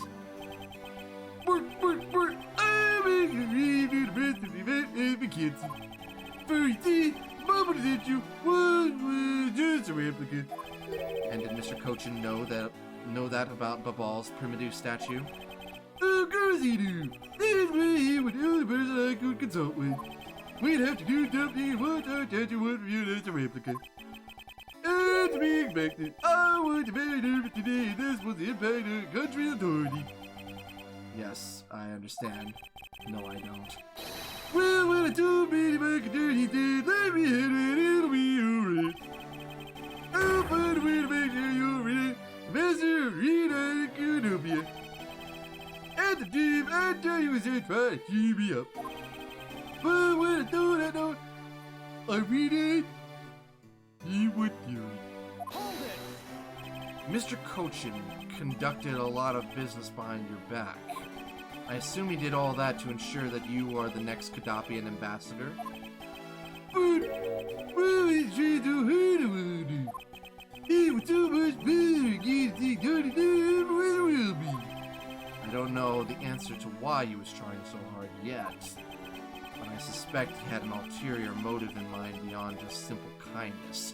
Well, one thing's for certain, he could control this guy, given what Pelenos told us. This guy is a bit of a pushover. So I guess Cochin was trying to control the government through that? Or at least the ambassador through that. Oh, here you are, Mr. Edgeworth. Detective Gumshoe, have you collected the information that I requested? Yep, got it all right here, sir. Here you go, Kay. Feel free to take a look. It's for you, after all. What is all this, Gummy? It's all the information on the room that I got from the embassy and Interpol people. Now we know exactly how this room was before and after the fire. Good work, Detective. Oh, it was nothing, sir. I'm an expert at getting people to talk. Control the ambassador, control the ink, control the money, control the smuggling. It all makes sense! Wow, you two remind me so much of my father and Uncle Bad. What do you mean? As prosecutor and detective, your dynamic is just like theirs back in the day. Well, don't you worry. I'm going to find my own wonderful partner someday. And when I do, I'm going to become a good Yatagarasu, just like my father, right? Hold it! Please don't ask me questions to which I have no answers to, Kay. However, I can say that it is truly a wonderful thing to find a partner you can trust. You bet! So, what now, Mr. Edgeworth? Well, I'd like to ask you for a favor. Yes? That gadget, Mr. Thief, is it? That thing you call your secret weapon. Oh, you mean Little Thief? You're coming to rely on it, aren't you? Hold it! I don't need a crutch like that. I'm only asking because I need it for the investigation. From the information Detective Gumshoe gathered and the ambassador's testimony, I'd like you to please recreate the room as it was during the third floor fire. You got it? All right, here we go. Dark skies of evening, when no other bird dares take wing, one alone remains all-seeing. Now witness the true power of a real modern-day Robin Hood. Here we go into virtual space! It seems there are other things besides what the ambassador mentioned that have changed. It's possible that we might find the escape route the person Kay saw used as well. Oh, what is it? It is something to light you over there, tournament. This is the power of a true vigilante. It's recreating the room with the info I inputted. Really? This is certainly what interests me. You heard it, Miss Verity. Ahem. I believe it's about time we return to our investigation. Hello. I just noticed the title of the stream. These must have been the large green flames Ambassador Pelenos saw. With flames like these, it's no wonder he couldn't get in. Okay, by the time you came into this room, had the fire already been put out? Yeah, the fire had died out or something by that time. Then this fire in here only burned from the time the fire started on the third floor, until the Yatagarasu appeared and caused a stir and bubble, I suppose. I guess Mr. Pelenos was just lucky enough to run into the fire as it was burning, huh? Yes, you could put it that way. And since you were the first to discover the body, we can assume that no one else entered the room until that time. No one other than the person you were chasing, of course. I knew it! That person I saw was definitely up to no good. What's happening? We're using a virtual thief, or a virtual reality computer that Kay has, to recreate the room before the fire, or at least during the fire. I mean, that person could even be Mr. Cochin's killer. That is very likely to be the case. After all, that person came into the room before you, and must have chosen this room precisely because they knew no one would be in here. Okay, then maybe the green fire was where it was to prevent anyone from coming in? But then, what did the person set on fire to make the green flames? Well, whatever it is, that person burned it, it made a rather sizable fire. And since the fire is green, well, we've seen something that burns green, right? Larry, like, most likely. Everybody's going for Larry. I don't want Larry. It's a bit tinier than these flames, but you get what I mean. Yes, and I do believe that what you are thinking is exactly why these flames are green. Which fire-related piece of evidence burns the same color as these green flames? Always has been? Oh no, not that meme too.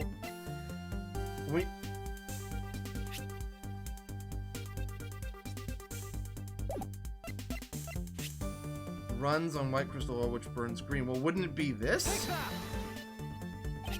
This silhouette lantern, its green flame comes from the white crystal oil it's burning. Yeah, that's the fire I was thinking of too. I love the green it gives off. I think we've now established that the green flames were caused by white crystal oil. Furthermore, we know that there is only one thing made from white crystal oil. Oh, you mean that thing Mr. Polena was mistaken about, right?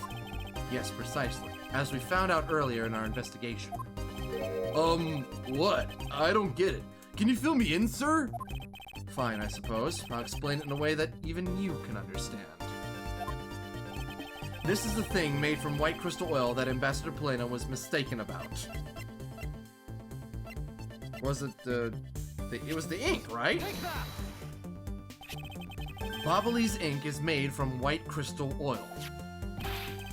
Oh, so it should burn the same color as the flames in the lantern, right? Yes, precisely.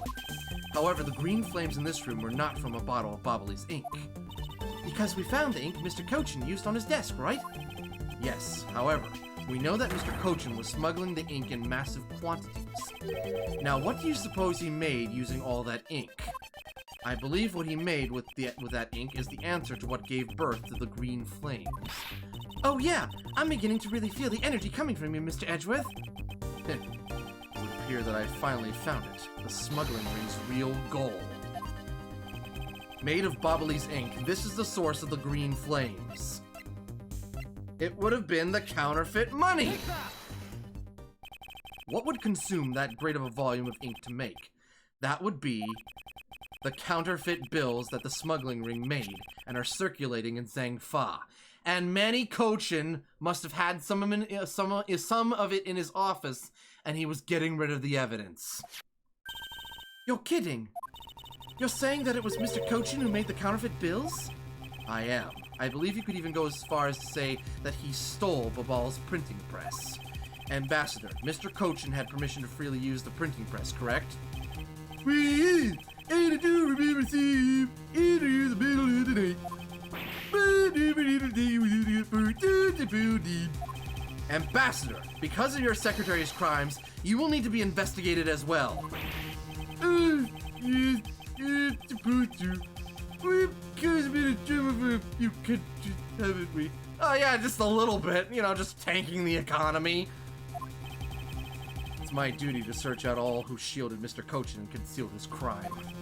For they are the ones who started the fire in order to destroy the evidence. Interesting stuff. So we got the fan right there, that's normal. What is this? So, Babal is really into pushing the tourism industry, huh? Yes, it would appear that way. You know, I'd really love to take a trip. Hey, why don't we take one after this case? Oof! Another bounce and a mountain of fresh baked cookies. That sounds lovely. Oh, I would love some cookies right about now. Well, ideally, I'd like to go someplace where I can continue my thief training. Well, if you want to learn the fine art of stealth, perhaps you should visit the studio where they make the Gem and Ninja TV show. Thank you for the hug, Firemancer! Hey, That's actually a really great idea, Mr. Edgeworth. I can't believe she took me seriously. And Foxy, thank you. Chair. Fireplace, huh? So Babal's offices have them too. Two? There's a fireplace in relatively the same location in the Alabastrian office. However, we found something there I'd rather... Oh, we've already been over this. Never mind, got that. What else do we look at here? That looks like a very comfortable chair. Well, it doesn't look all that broken, so why don't you try sitting in it? No, I'd better not. It's very important that we preserve the crime scene at all times. Wait, what's behind the chair? I think it's just an outline of where the chair is currently sitting. Wait, but you're always touching all sorts of things at crime scenes. Because I am a prosecutor, and it's part of my job to examine things. And my job is to be a great thief, which is exactly why you're not allowed to touch anything. We have the fan, we have the missing knife, the clock was moved. This grandfather clock was apparently in a different position before the fire. Now, why would somebody move the grandfather clock? According to the staff members, the clock was flush against the wall before the fire, sir. Which means that most likely it was moved by someone during the fire. Speaking of which, it's totally 11 o'clock right now, but I don't hear any chiming.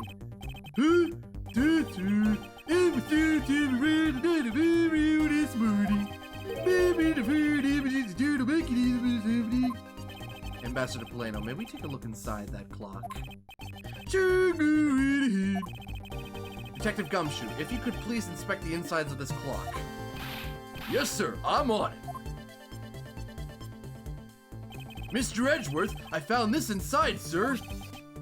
It looks like a length of wire, so this is what caused the clock to stop chiming. But what was a long length of wire doing inside this clock in the first place? Wire? But why?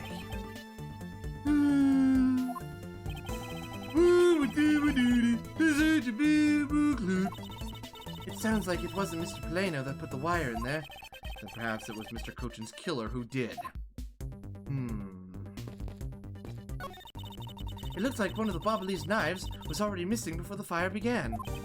So it would seem, especially since the other two knives' handles were burned away. This guy gives me the feeling of Mr. Moneybags. The remaining handle was swapped out with the handle from the real murder weapon, and Babal's national treasure was stolen. Poor Babal, don't you think? I'm not sure I would lump the replica statue in with the rest of Babal's woes. A fan, maybe? It's the charred remains of a fallen ceiling fan. Oh, I've seen a few of these before. They spin around and around and play music. No! Ford, no! No! Good. How you doing, Ford? How's it going? I believe you're thinking of a musical mobile for babies. Yes, that's it. But they're nothing alike. They're totally alike. They spin those babies right round like a record.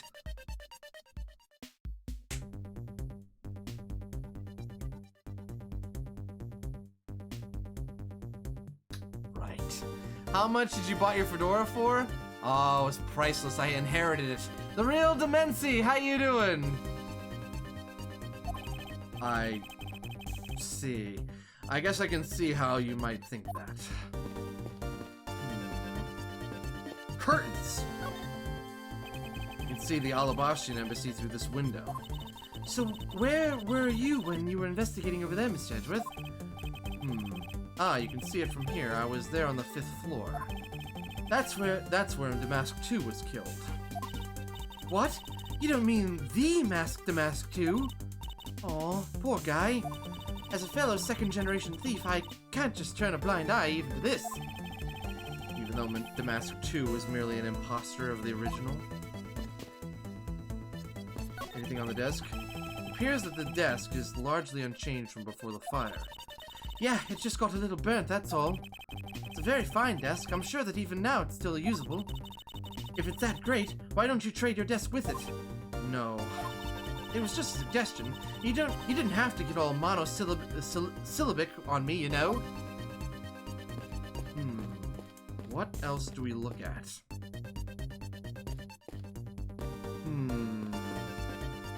Something Polano's got? No. Have a good one, Dark Cameron! Take it easy! Sleep well? What? Oh, wait! Logic! Connected fireplaces, renovations. No, don't have anything there yet. This fox has a hat collection of hundreds of different ones. Nah, just one fedora with a genie inside.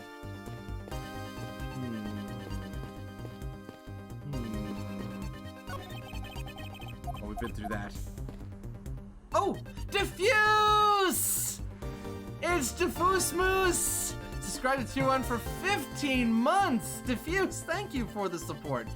The Butler did it? Ah, yes. The Butler. I seem to recall seeing a Butler on Twitter recently, courtesy of Ford, and a little bit of Photoshop. Crude Photoshop, but Photoshop nonetheless. How you doing, Diffuse? How's your Pizza Friday treating you? Okay, what else can we do here? Fireplace doesn't have anything, fan doesn't have anything. So, by this time, the primitive statues had already been swapped, right?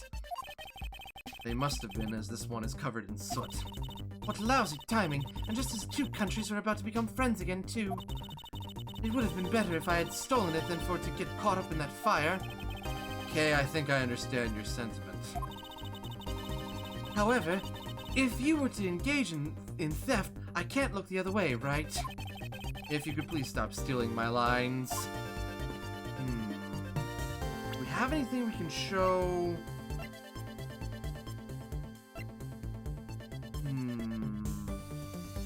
Maybe if we present the counterfeit money. Let's see here. What happens if... Is he just gonna... We were all burned up in Babal. Let's see what he says. I'm gonna skip past that just for the sake of it. Okay, yeah, it didn't lead anywhere. What else have we not looked at? So we have the flag up there. Lightning Wolf Dog! Thank you for the host. How you doing? Welcome on in. Hope I didn't miss anything from Diffuse. I know I asked him a question. I'm just dandy. Work is winding down. I'm happy as a clam. Happy as a clam. There you go. But you're a moose. Shouldn't you be as happy as a moose? Or maybe you're happy as a moose stuck in a clam. How would that even feel? That'd be pretty tight. Moose clam? Yeah, moose clam. There we go. We'll work with that. Somebody draw that. Specifically with a monocle and and a mustache and a top hat. Mystic, thank you for the host as well. It has to be something in the fireplace, but I've already looked in the fireplace. Is there anything else? Detective, you took part in the initial Babal investigation, correct? Yep, sure did. I also helped you put out both fires, sir. Maybe Moose's pipe? Oh, you gotta have Moose's pipe. But that first fire took me by surprise. I had a tough time escaping the 5th floor. First, I tried the elevator, but I guess someone else had the same idea because it was in use. Oh my gosh. Yeah, first thing you do in a fire, get in the elevator. Don't. If I hadn't remembered to use the stairs at that point, I'd have been burnt to a crisp. Pistachio, have a good night. We did it! We always were the team that the kids first dangerous to use the elevator. Oh? Maybe someone wrote it in a fit of panic? Detective, did you see the Yatakarasu that came into the Babalu's embassy at all? I still can't with that voice. I know it's been so frequent in today's episode. I didn't personally. And the other staff members told me they never got a good look at the person either, sir. I wonder if you could tell me a bit more about what you discovered, Detective. During the fire? The second fire broke out around the same time the Yatakurasu was spotted in Alabas. Waiting on Jiro to be delivered? Oh, Jiro's. I need to get food too. What am I gonna have for dinner tonight, guys? Moose Giro? Wait, Moose Giro? Now all you've got me is picturing a Shiro with the monocle and the mustache and the top hat and the pipe. Man, Diffuse is really TFing tonight. That's also when a suspicious person was spotted in Babal, which caused some panic. Hold it! So no one was able to get a good look at this Yatagrasu that entered Babal. Yeah, all they saw was a mysterious person wearing a long coat. But that's not enough to make a positive ID, you know? Alright, who was wearing a long coat around here? Wait a minute, there are two people here wearing a long coat. Detective Bad and Detective Gumshoe. Still was enough to make the people who received the calling card panic even more. A person in a long coat. Sounds like the exact same person I saw. The Yatagarasu that appeared in Alabas was proven to be just a fabrication, a shadow. In light of that fact, the Yatagarasu that appeared in Babal is also a suspect. You can't be serious. Not when we're this close to capturing the fake. I mean, Callisto, you! So the Yatagarasu appeared, caused mass confusion, killed Mr. Cochin, then disappeared. That's a quick operation. By the way, Detective, why did you not chase after the Yatagarasu? I did, but, well, this embassy is huge, sir! I got separated from the other staff members I was with, and was lost for a while there. Hold it! You didn't even memorize the layout of the building you were to guard, Detective? Eek! I'll be sure to do that from now on, sir.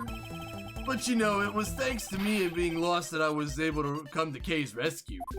Oh, is that a fact? Yeah, it was when I was lost and wandering around in the third floor hallway, sir. When I heard a scream, I headed towards it right away. Oh, that's probably from when I found Mr. Cochin's body. Yeah, I thought it sounded like her, so I got real worried and ran as fast as I could. And it was thanks to Gummy that Miss China wasn't able to take me away. He covered for me until you got here, Mr. Edgeworth. Oh, I see. So he can be useful once in a blue moon. Still, it's too bad that Agent Sheena got here before I did. I wonder where Agent Sheena was before you found her here. Well, just before I got to this room, I saw her coming out of the room next door. Agent Sheena mentioned something about chasing the Yatagarasu herself earlier. Well, she apparently helped in putting out the first fire. Then during the second fire, heard she was busy chasing the Yatagarasu. She seems to be a very dedicated agent. You would do well to learn from her. Why are you pointing at me when you say that, sir? We've examined everything in this office, but there is one thing that bothers me. Perhaps I should ask Ambassador Paleno about it. Oh, good! We get to talk to him some more! Ambassador Paleno, there's something I'd like to ask you about. Yeah? About this office, it appears to me to be very similar to Ambassador Alba's office. For example, the location of the fireplace and the position of the grandfather clock.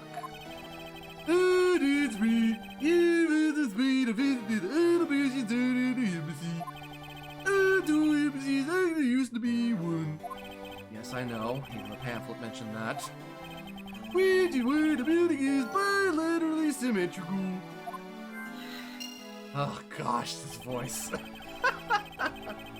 So the location of Fireplace and the lake are exactly the same.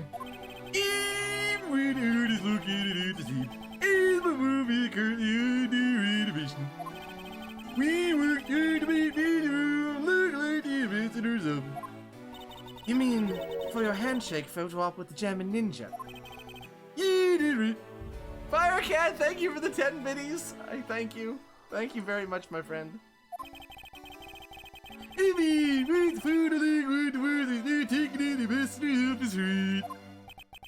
Yet another odd expression of Babal's obsessively competitive spirit with Alabast, I take it.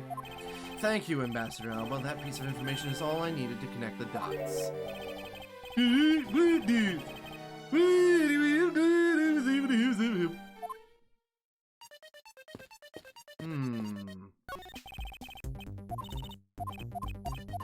I want to search the fireplace!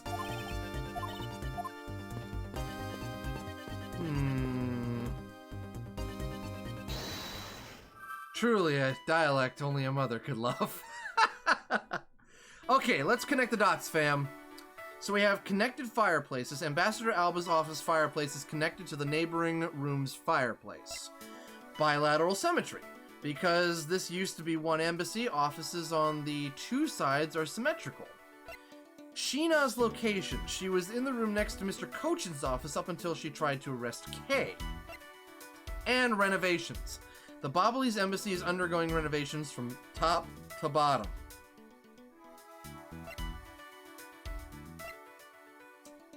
I think, if my hunch is correct, it's connected fireplaces and bilateral symmetry, which would mean that the fireplace in this room has a secret passage as well. Hope I'm right. Bingo. Luca! Thank you for the host, Luca! The Alabastian and Bobbly's sides of the building are symmetrical to each other. As we know that to be a fact, then this room's fireplace may also hide a secret passageway. Plot be thick, but is it extra thick? Oh, it's getting extra thick. I'm bilateral symmetry. And you should be very proud of that, Ford. A secret passageway? In Alabas, the fireplace turned out to have a revolving back wall. A revolving wall? It sounds like something out of a ninja house. Wow, there was a trick like that built into the fireplace, sir? Ford! Oh my gosh, Luca, you almost made me replace sir with Ford. What? This empty who did cut a secret?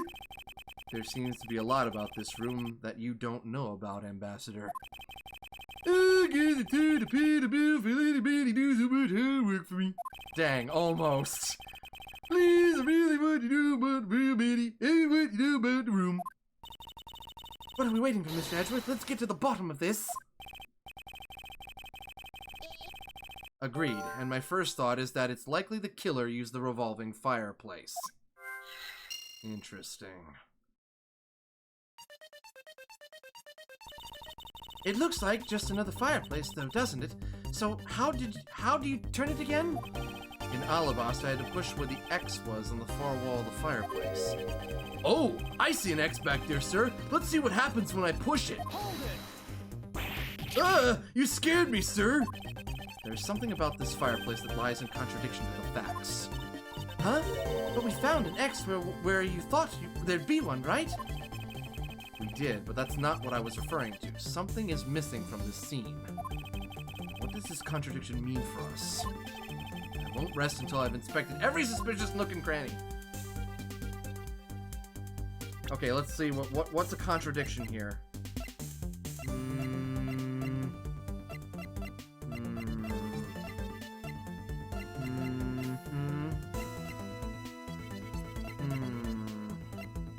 What's contradicting with this fireplace?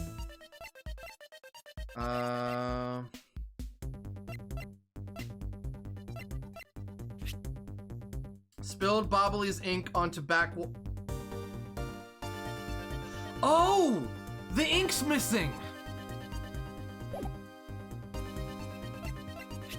That's what it is, the ink's missing. There should be ink on that back wall. But there is none, which means the wall's already turned around. Oh, that was apparently the wrong spot. Whoops! Okay.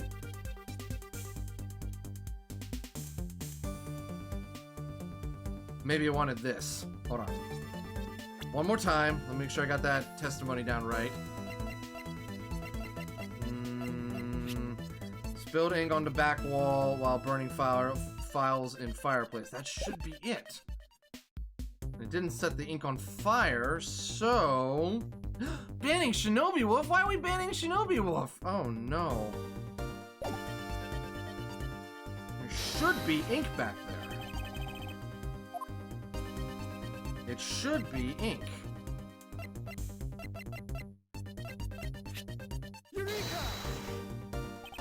Really? What are we looking for here? Huh. Okay, so not the ink? Okay, well let's look around. All I see inside this fireplace is starter wood. Huh? That's odd. It doesn't match up with what Mr. Plano said earlier. What is the meaning of this contradiction?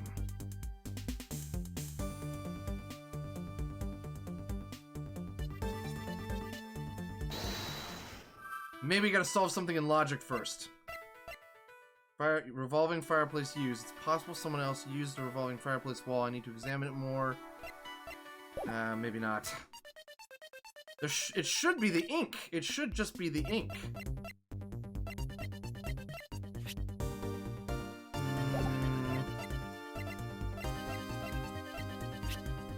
Spilled Bobbly's ink onto back wall while burning files in fireplace. Left ashes there. Oh! Wingsong got it. There's no ashes. Okay, so it wasn't the ink, it was the ashes. Nice going, Wingsong.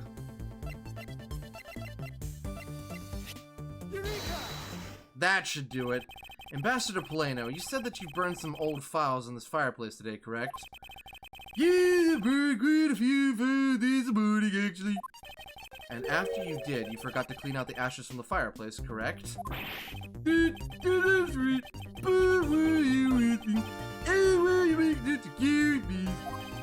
sorry, I admit I'm a bit intimidating when I'm serious. In any case, take a good look at this fireplace and tell me what you find odd about it. Let's see. Huh? Where did all the ashes go? That's the key. Proving it's a revolving fireplace. What is the meaning of this, Mr. Edgeworth? Don't really think that Ambassador Plano is lying, do you? No, there's no reason for him to lie. And I don't believe his testimony is wrong either. It is the fireplace that is causing the contradiction. Okay, I wonder if you might update the fireplace data for me. You got it. I'll add in the ashes from the burnt files and... Welcome back, Dio, by the way. Sounds like we've pretty much figured everything out now, huh? Well, it was nothing. All I did was follow where our leads led us. Oh, I sense it coming on. You're about to dazzle us again, right? Oh, you mean that? Well, it's what Mr. Edgeworth is known for, you know? There is really no need for you two to dance around the name of what I'm about to do. Logic! So, revolving fireplace and the ashes would mean that somebody used the fireplace, proving that the killer got out through the fireplace. The reason as to why the ashes are missing is simple. It's not because someone cleaned them up, right? No, because even if someone did sweep them up, the fireplace is too clean for that. Ambassador Plano said that he spilled some Bobbly's ink while he was burning the files. And yet, there is not a trace of the spilled ink on the back wall anywhere. Well then, I don't know what happened. Well, I'll tell you what happened. The two sides were switched. By using the revolving fireplace wall, the ashes were moved into the neighboring room. Which means that this is a clear indication that the fireplace was used. Bingo. Then, you mean the person I was chasing disappeared from this room through there? Yes, I believe the person you were in pursuit of is Mr. Cochin's killer. And after committing the murder, escaped through the fireplace. Wow, Mr. Edgeworth, you figured out the killer's escape route. I have, but this is only the beginning. Now we have to chase the killer down. I think we all know who the killer is. We're looking for Callisto Yu, a master assassin who posed as the sister of the murdered CCU 7 years prior. And there's only one person Detective Gumshoe saw coming out of the other room where the secret passage could lead to. Ladies, gentlemen, and non-binary friends alike, I give you Callisto Yu, and current agent of Interpol.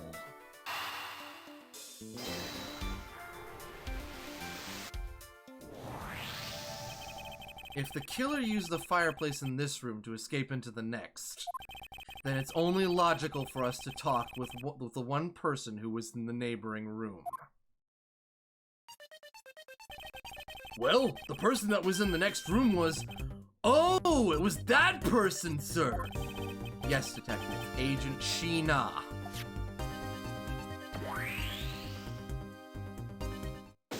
Investigation complete. I think it's time we had a talk with the good agent. It's looking more and more like Miss Sheena as the killer, isn't it? Let's not jump to conclusions yet. We need to go through what we know so far. She came running straight into this room from the next one and instantly accused you. Furthermore, she claimed that it could only have been you that killed Mr. Cochin. I don't have any proof yet, however, I know she is hiding something from us. Okay then, why don't we go ask Miss Sheena herself? No, not yet. There's something that needs to be done first. Detective Gumshoe. Sir, is it my turn to do something, Mr. Edgeworth? Yes, I have a two-part special assignment for you. First, I need you to run a handwriting analysis on Damask 2's note. Okay, I'll get the lab boys on that right away. Second, I want you to see if you can fit through the revolving fireplace wall. Right now, sir? No, next decade. Of course now. We need to test our hypothesis first, don't we? Go on, Gummy. You can do it. All right, I'm gonna do this like a real man. Here I go, through the fireplace and back. You shouldn't need to psych yourself up that much for such a simple task, Detective. Wow, the wall inside the fireplace really did turn. That's so neat. Now I want to try going through there too. There really is a deep passageway through there. I had no idea. Gum spin. It would appear that the ash really was pushed into the other room. Furthermore, the Bobbly's ink you spilled, Ambassador, is there on the brick wall. Okay, here I go, sir. Detective, I'd like you to go through there under the same conditions as the killer. Huh? But there's all that ash and stuff. And your point is? Now we're short on time, so if you could please hurry on through. Yes, sir. Okay, so now we pretty much have the whole picture, right? No, not yet. There remains a few more mysteries to solve. Such as the Yatagarasu's whereabouts, the other smuggling ring members, the two weapons that made it across the border, the key Miss Yu stole 7 years ago. In fact, we haven't figured out a thing regarding how Miss Yu is related to these embassies. Mr. Edgeworth, a number of pieces connect in a very complicated way in this case. It's almost enough to make one completely mentally exhausted. You're not kidding! What are you saying, Mr. Edgeworth? I thought you were the one who said that it's easy if you follow the leads. Was that supposed to be an impression of me, Kay? If it's info gathering you need, Gummy and I can help with that. Then, all you'll have to do is show off your fancy schmancy logical deductions. Show off? Does it seem like I'm being boastful when I do that? Let's not overcomplicate matters, okay, Mr. Edgeworth? We've been so focused like a laser on only what seems strange and out of place. It's no wonder nothing's clicked and we haven't unlocked anything yet. But if we think things through calmly, the answer should come to us. Okay. That's the sort of thing I say to myself. When I'm practicing how to unlock padlocks, you know. That is something that I hope practice doesn't make perfect for your sake. Yay! Looks like you're back to your straight-laced self again. Hey, Mr. Edgeworth, I'm back, sir! Yes, I can see that. Good work, Detective. Looks like you can use that fireplace like a door, sir. Are you alright, Gummy? I'm okay. It's just a bit of ash and dust, that's all. Your jacket has gotten quite filthy. I see the hem has practically turned black. Yeah, well, quite a bit of the unburned ink got on it, sir. I see. Thank you, Detective. You did a fine job. I'll even pay the cleaning bill for the trench coat. What? Oh no, sir, I could never. This is just my old coat, sir. If it was a coat I actually cared about, then I'd get it cleaned, but you know. I see. Very well then, as you wish. So because Gummy was able to climb through the fireplace, we know it can be used, right? Yes, but that's not all we learned.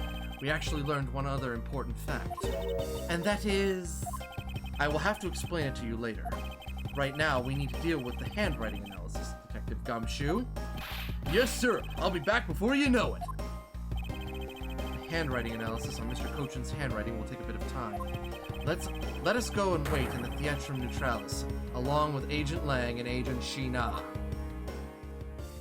Oh, ho, ho, ho, ho! I think it's time for a confrontation. I'm not stopping here. Canis Rufus, okay? Hello. If anyone used it, they'd get filthy. I mean, why do you need to keep that a mystery? March 14th, 11:33 p.m., Theatrum Neutralis, lobby. Agent Lang. Lang Shi says, little cubs never do. Little cubs, never do they know the real fury of the elder wolves. These quotes are definitely becoming increasingly difficult to decipher. Your voice fits Edgeworth so well. Well, thank you. Goodbye, Polano. May we never meet again. What is Lang wearing? He's wearing some sort of like fancy, weird, like sunglasses, which is weird because it's night, but you know. And what does that mean? It means that you'll never really know how angry I can get. Mr. Prosecutor, the counterfeit bills made with Bobbly's ink, they were all of Zangfa denominations. Yes, so I heard from Miss Von Karma. Vexiant, how you doing? I'm doing well. How about yourself? Well, come on in. Thought he was wearing eye patches on both eyes. Yarg, I'm a pirate times 2. But we don't know where the play money has gone. They must not have figured out that it was all burned yet. Ever since those things showed up in circulation, my country's economy has taken a big hit. Zangfa is in financial chaos as we speak. Because we can't tell the difference between our own bills and the fakes. But it's not just the money. The citizens are also worried. I've staked the honor of the House of Lang on this, and I've come to this land to capture the mastermind behind this whole mess. I investigated how the bills were made and how the ink was smuggled into Zangfa. And I pursued the smuggling ring all the way here. But tonight, this is where the final chapter was written. Doing better, been a long day, work was rough, then dentist appointment, now finally able to relax. Fantastic! Despite my frantic efforts to chase the smuggler down, someone got to him first. And now I'm called to return home without a single answer. Agent Lang, Don't start. It's not your fault. It's not anyone's fault, Mr. Prosecutor. Ambassador Alba, I'm sorry for all the trouble tonight. Oh, no. It is I who should apologize. It was all because I was not strong enough. If only I was able to think of a better solution. Carcass, you fool! Curse your empty brain! BB! Hi! You're being too hard on yourself, Ambassador. I take full responsibility for tonight. End of story. Sheena, let's go. Time to return to our den. Yes. I don't like to admit it, but there's not much else for us to do but to go home as well. Phoebe! Thank you for the 300 biddies. Oh, thank you.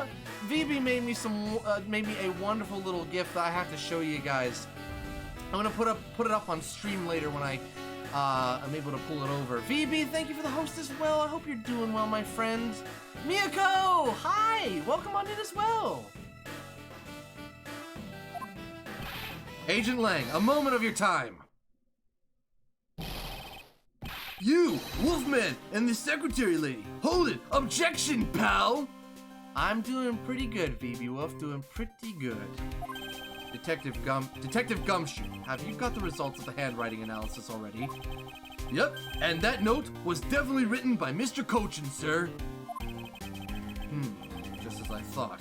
Good work, Detective. Hey, Mr. Prosecutor. How long do you intend to hold us up for?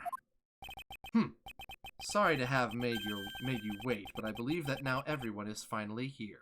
It's like an Agatha Christie novel where they're gonna like reveal the bad guy in a big kind of like group meeting.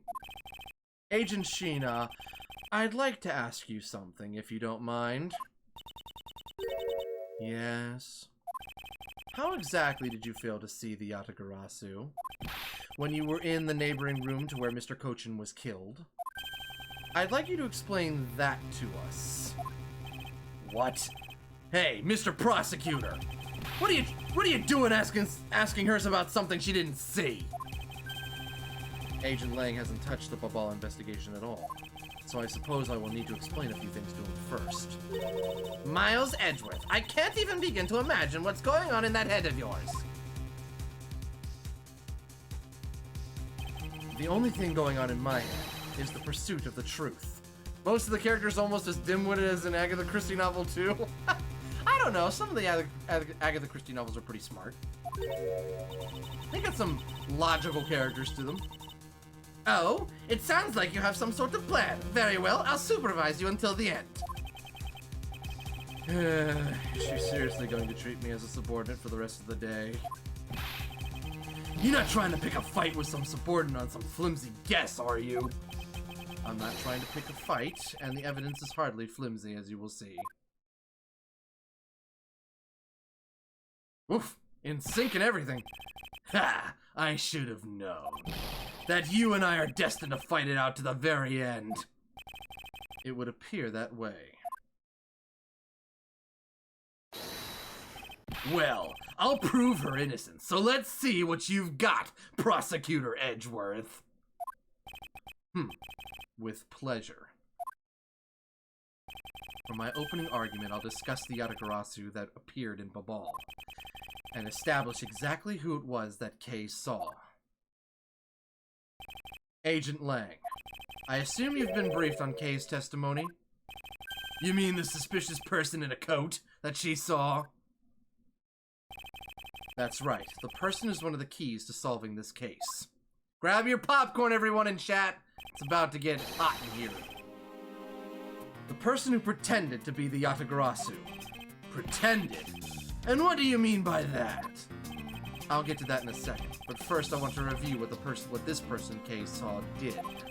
Kay, if you could please explain what the person you were chasing did for us. Okay, you got it. I first spotted the suspicious person near the open-air stage on the Babali's side. I called out to the person, but as soon as I did, that person ran off. I thought it was rather suspicious, so I immediately gave chase. For the sake of argument, let's call the suspicious person the Yatagarasu. Now please tell us what happened when you chased the Yatagarasu up to the 3rd floor. Can do. Okay. I chased the Yatagarasu all the way up to the 3rd floor of the Babali's embassy. It was a pretty straight chase down the hallway until the sudden turn. The Yatagarasu disappeared around the corner, so I did my best to catch up. When I turned the corner, I saw the Yatagarasu run into Mr. Kochin's office. Covering from wisdom tooth pulled? Oof, I've been there. Hopefully it's a speedy recovery. I gave chase and ran into the room. But when I entered the room, it was pitch black. I couldn't see a thing. I felt something on the ground next to my foot, so I turned on the light, but then... Ah! Who's there? By the time I had turned on the lights, the Yatagarasu had disappeared. When Kay entered the room, the person she was chasing was already gone. Why do you suppose that was, Agent Lang? What do you mean, why do I suppose? Isn't it obvious? The person slipped out through the door behind the girl under the cover of darkness. Sorry, but I know for a fact that the person didn't escape through the door. Oh? And how do you know that with such certainty? That's easy. If the Yatagarasu had left through the door, they would have run right into this person. That would have been... Agent Sheena? Your answer is Sheena? Yes, because let's consider what would have happened if the Yatagrasu had used the door. When Kay screamed upon discovering Mr. Kochin's body, the Yatagrasu would have run right into Agent Sheena, who was in the next room over. Ugh. Agent Sheena, would you mind telling us if you saw the suspicious person in question? No, I didn't see anyone. You see? Therefore, the Yatagarasu could... It just means that the creep slipped out before Sheena made it out into the hallway. I doubt that, as there was another person in that hallway, a certain detective. Detective Gumshoe, where were you exactly at the time? Me, sir? Well, when I heard Kay scream, I ran towards Mr. Kochin's office from the opposite direction of Agent Sheena, sir. So, Agent Lang, can you explain how someone could have eluded both of them? Even you must concede that under these circumstances, the door was not a viable route. Way to go, Mr. Edgeworth. You nailed him with just an explanation of what happened. Yes, I've eliminated one of the possible escape routes from that room. But this is far from over. I need to make Agent Lang aware as well of yet another possible escape route the Yatagarasu could have taken. I get it. So that's what you were trying to show me. Hey, Mr. Prosecutor, let me guess. This is what you're trying to say, right? Because the door was not a viable escape route, then there must have been another way out. Precisely. Hey, Mr. Edgeworth, it's time to bust out with our revolving fireplace wall explanation, right? No, not quite yet. Huh? But why? I thought this would be the perfect time. The revolving wall on the Bobbly side is known only to 4 people. And if we use this information unwisely, the truth may escape us in the end. What's with all the whispering over there? Scared I'll figure out your tactics? Nothing of the sort, Agent Lang. Come, let's continue where we left off. That smug, haughty attitude of yours, you really rubbed me the wrong way. You know that? Well, no matter. I figured you out already anyway. The only other possible escape route besides the door is the room's lone window. And since an eerie picture of said escape route exists, are you saying that this photo captures the moment of the Yatagarasu's escape? I guess Detective Bad must have filled him in on this photo. I have to admit that at first I thought the window to be a possible escape route as well. However, I now know that to be impossible. Now, I realize you may not know this, but humans can't fly.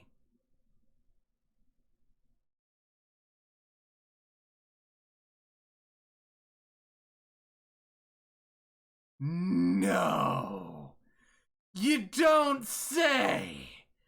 And here I was under the impression that humans can't. Oh my gosh. I have been misled. Like 100%. Of course I know that. That's bloody common sense. Besides, I never said I thought the photo to be of the Yatagarasu's escape route. I suppose not. Alright then, explain yourself. The shadow in this photo is not the Yatagarasu that Kay was chasing after. You can say whatever you'd like in whatever language you want, but there's only one language I really understand. The language of evidence! Very well then. I present to you proof that the person Kay saw is not the same as the one in this photo.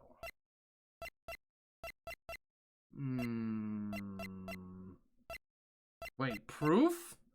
Uh-oh. What's the proof? Oh, shoot. No, not yet. That's later. Photo taken after the first fire on the 4th and 5th floors had taken place. No. The proof is in the pudding. You would think so.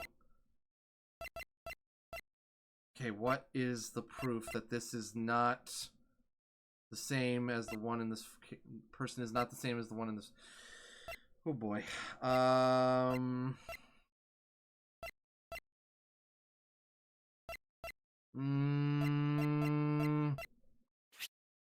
Two fires broke out in Babal today. The first fire at the Bobbly's embassy occurred during the Jammin' Ninjas show. The fire occurred on the 4th and 5th floors and took until the end of the show to put the fire out. That was the fire that Polano ran into. And it was Cochin burning the counterfeit. Whoop! Hello! Gem Moonbeam 94, thank you for the follow. Welcome to Foxton. How are you doing? Photo taken after the first fire. No, wait. Let me think about this. Kay ran in during the second fire. The first fire was the one Polano found. And that was Cochin when he was alive. But then...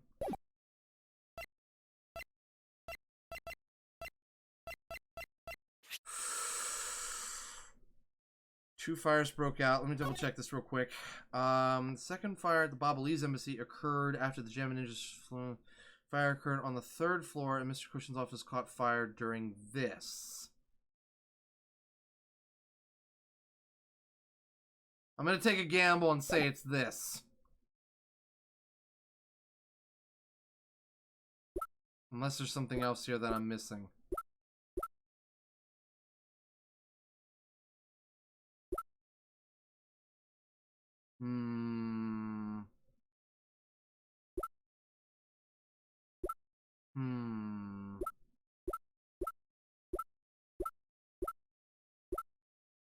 I don't see any other possible solution.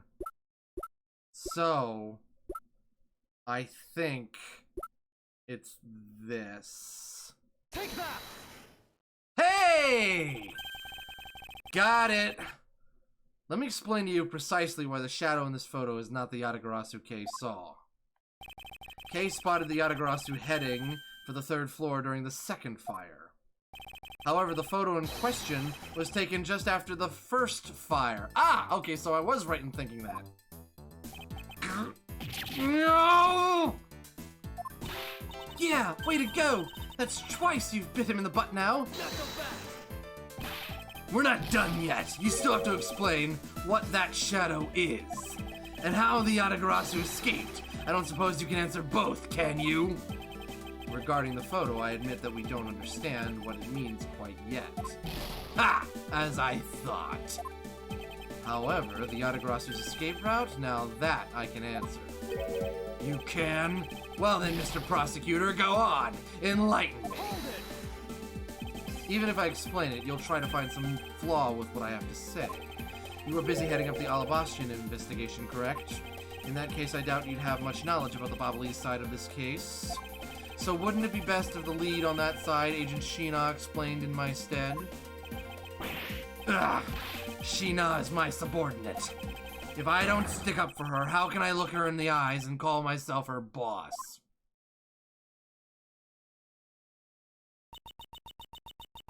Lang, it's alright. I can take care of him. Sheena, you've shielded me a lot as my boss, but it's time for me to prove my worth. Alright, if you're okay with it, then you have my support. Finally, it's down to just Agent Sheena and myself. This is where the battle really begins. Now then, what is it you'd like to ask? Let's see. Why don't we start with your movements inside the Bobbly's embassy? Alright, let's hear it. During the first Bobbly's fire, I assisted in putting out the fire. During the second fire, I was searching for the Yatagarasu that had appeared in Babal.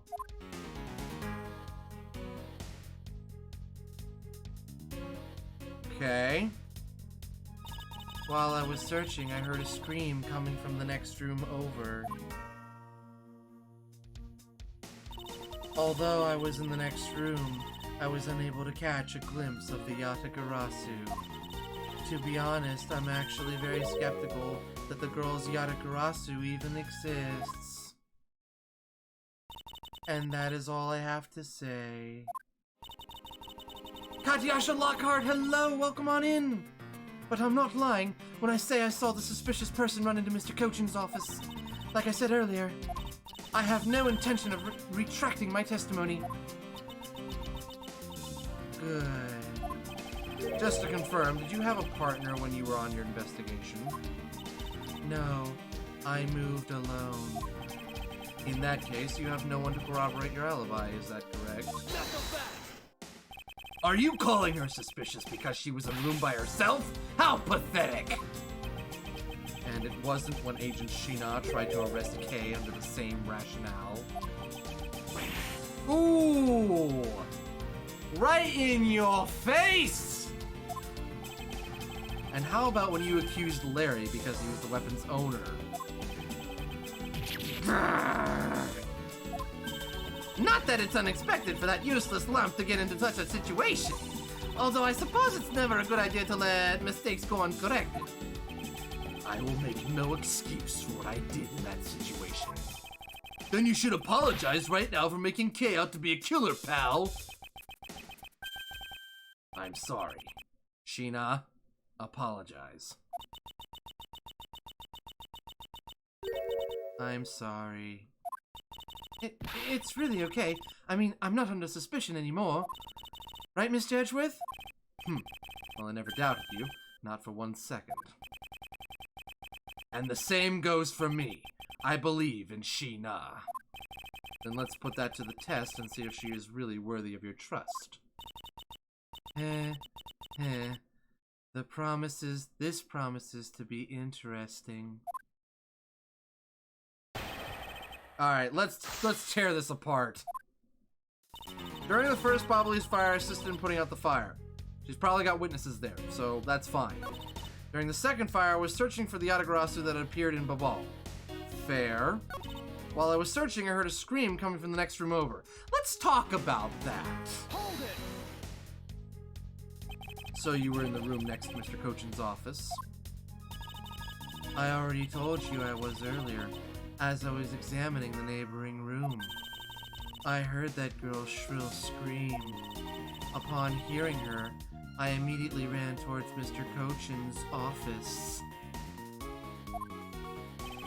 wherein you proceeded to arrest her, as I recall. Yes, I did. But she was totally innocent, pal. I thought we had already cleared that up. And I thought I had already apologized for my behavior. Now, if the tenacious detective would be so kind as to be quiet. I have to agree. Right now is not the time to take issue with that. Not you too, Mr. Edgeworth. But what I do take issue with is the fact that you didn't see the Yatagarasu, Agent Sheena. The prosecutors of this country are also strange. Let's talk about that. Hold it! You were unable to catch even a glimpse despite being in the next room. Is that true? I really hate to repeat myself. I'm sorry for inconveniencing you. However, I simply wish to make sure that you are not misremembering something. We wouldn't want you to be accused of lying later on, would we? Hey, Mr. Prosecutor. Are you calling Sheena's testimony a lie? Agent Lang, I'm talking with Agent Sheena right now. So I'd appreciate it if you wouldn't interrupt us with superfluous comments.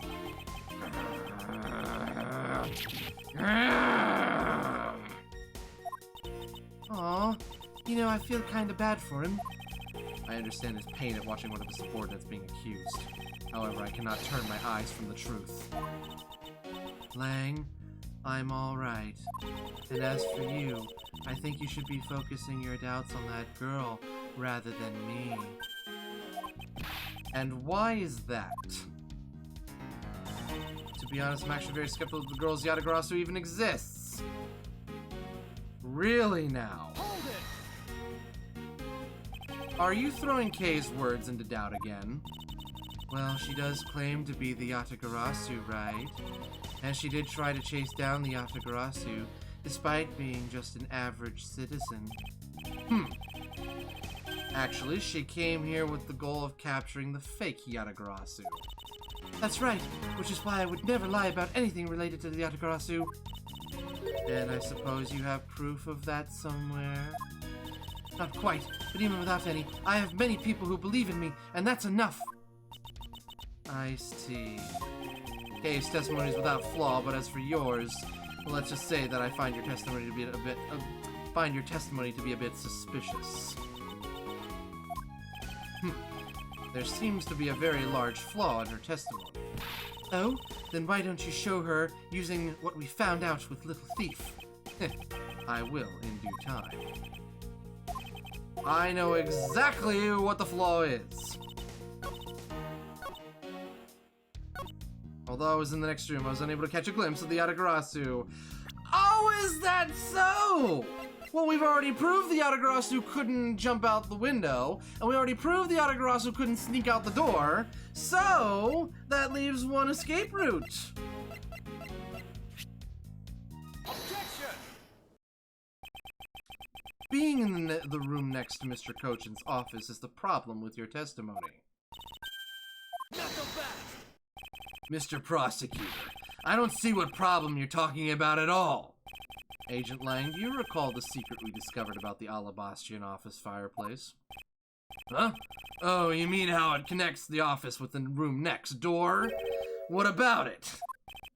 Well, Alabast isn't the only country with secret connecting fireplaces. What? The fireplace in Mr. Cochin's office holds the exact same secret. What? The Yatagarasu didn't escape through the door to the room or the window. The escape route was through the revolving fireplace wall and into the next room over. Whoa! Now do you see? If the Yatagarasu had escaped into the next room, then the thief would have run straight into Agent Sheena. Meaning that it's impossible for her to have missed the Yatagarasu. Yeah! What is the meaning of this, Miles? Well, would you care to explain, Agent Sheena, how you managed to completely miss the fleeing Yatagarasu, or shall I? Your claim that you were in the next room was a lie all along, wasn't it? The truth is, you were the one Kay saw in the coat, pretending to be the Yatagarasu, and you were the one she chased after. As you tried to lose her, you ran into Mr. Cochin's office and headed for the fireplace. Then you shed your coat in the next room, leaving it there to emerge as Agent Sheena. After that, you came back around to place Kay under arrest. Does that sound about right? If not, then speak now or forever hold your peace. How dare you make Kay look like the bad guy when you're the suspicious one, pal!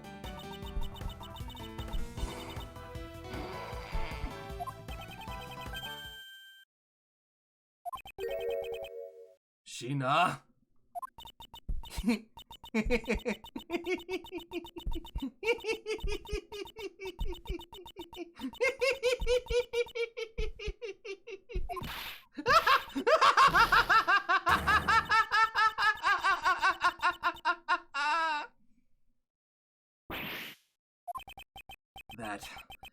That laugh.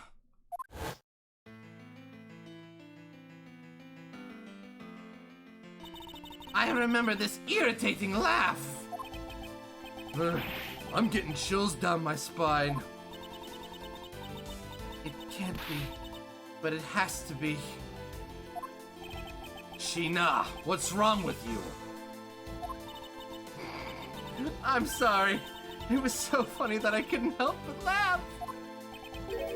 Funny, you say? Yes, that you should accuse me of being the Yatagarasu. The prosecutors of this country really are all so very strange. Do you think you can get away with this by simply laughing it off? You think I'm taking things too lightly? I think not. It's the prosecutor who is. Look, everything you said earlier is nothing more than mere speculation. The Yatagrasu fled through the fireplace. Do you have any proof to back up your claim? If you don't, then you haven't proven a thing regarding the Yatagrasu's escape route. The tone of voice you're taking with me now has certainly changed. That's because it's been a while since I've had this much fun. I think I'll let loose and then we can have a real battle of wits. For an agent of Interpol to show me the true power of her mind, it is a great honor. Don't underestimate me. I'm not some foolish broad, you know. I know. And that is why I won't hold anything back either as I answer your question. My question? Here is your proof that the revolving fireplace wall in Babal was used recently. That should be what we found out. There are signs that the revolving fireplace wall on Babal's side has been used because it was the soot, as Wingsong had pointed out to me. Take that!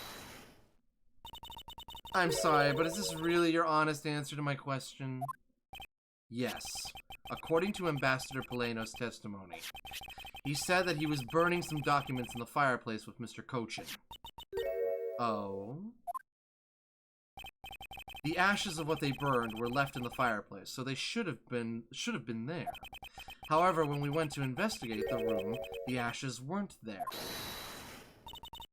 Why is that a problem? Maybe someone cleaned them up. Objection! Unfortunately for you, Ambassador Pelenos said that he forgot to. And so the question remains, why were the ashes missing? The answer is simple. When the Yatagarasu went through the fireplace wall, the ashes were pushed into the next room by the wall as well. The movement of the ashes that were in Mr. Cochin's office is my proof.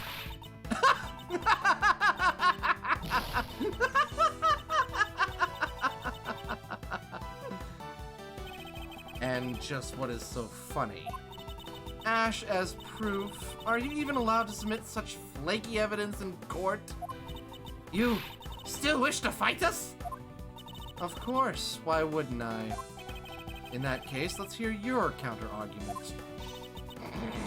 My counter-argument, huh? This really is just like being in court. Well, to me, we're simply continuing from where we left off all those years ago. I have no idea what you're talking about. It doesn't matter if we're at a crime scene or in court. Let's finish this here and now. I suppose. I've had a lot of fun today, but I grow weary of this game of cat and mouse. Let's make this the last testimony, and wrap up this absurd case once and for all.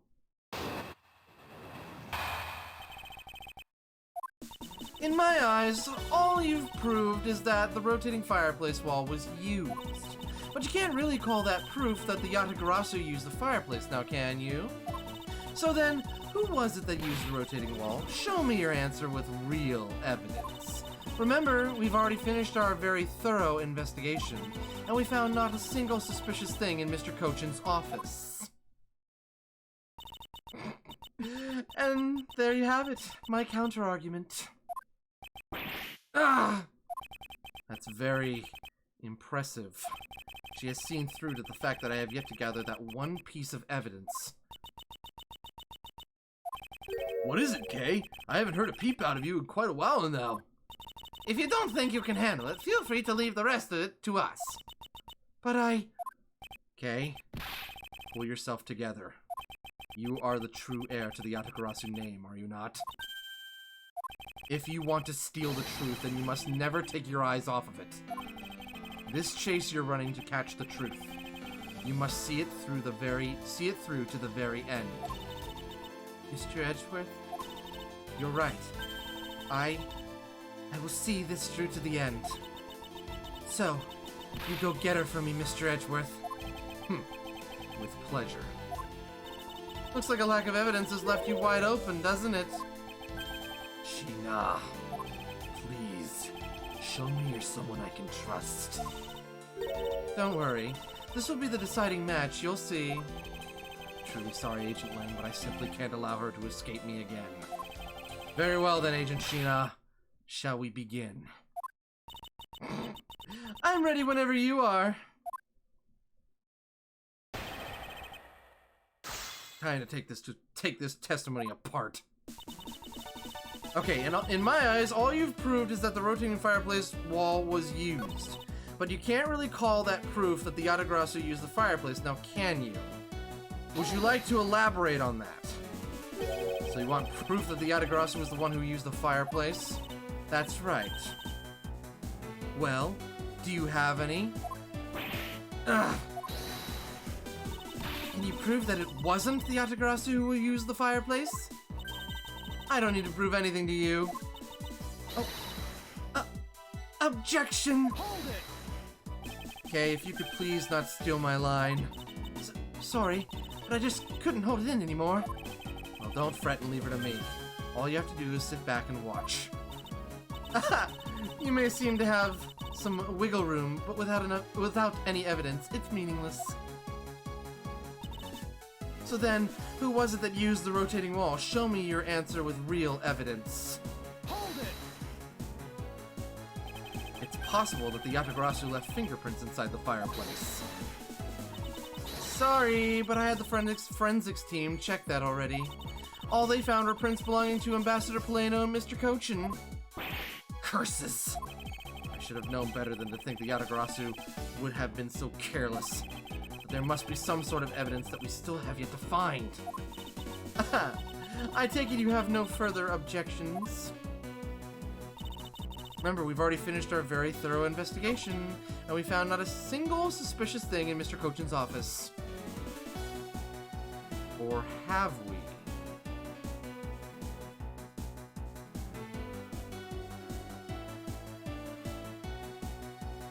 She wants proof that it was the Yatagarasu. She wants proof it was the Yatagarasu. Objection! Crap, wrong place. I'll skip past that just because that's lose. Maybe we gotta press it out of her. So you really didn't find anything?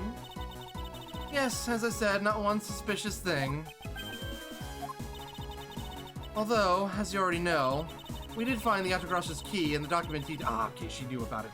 Document detailing the smuggling operation. But we still haven't found the blade that belongs to the Bobbly's knife handle yet. Ha! You see? My subordinates worked hard to investigate everything.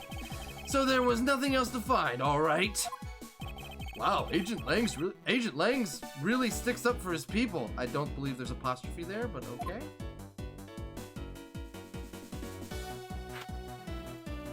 Lang Shi says, all men are brothers, and friends become family.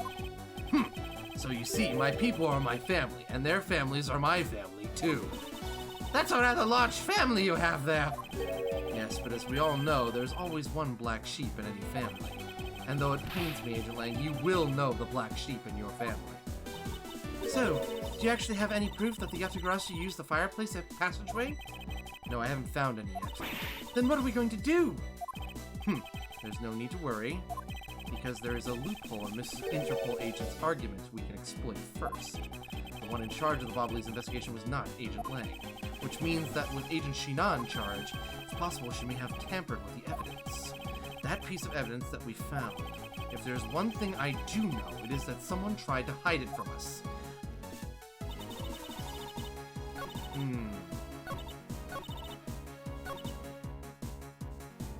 Let's take a look at what we got. We have Alabaster knife, Bobbly's knife handle, swapped with the real murder weapon's handle. Its blade has yet to be found. Counterfeit bills were burned. Found the wire in the clock for some reason.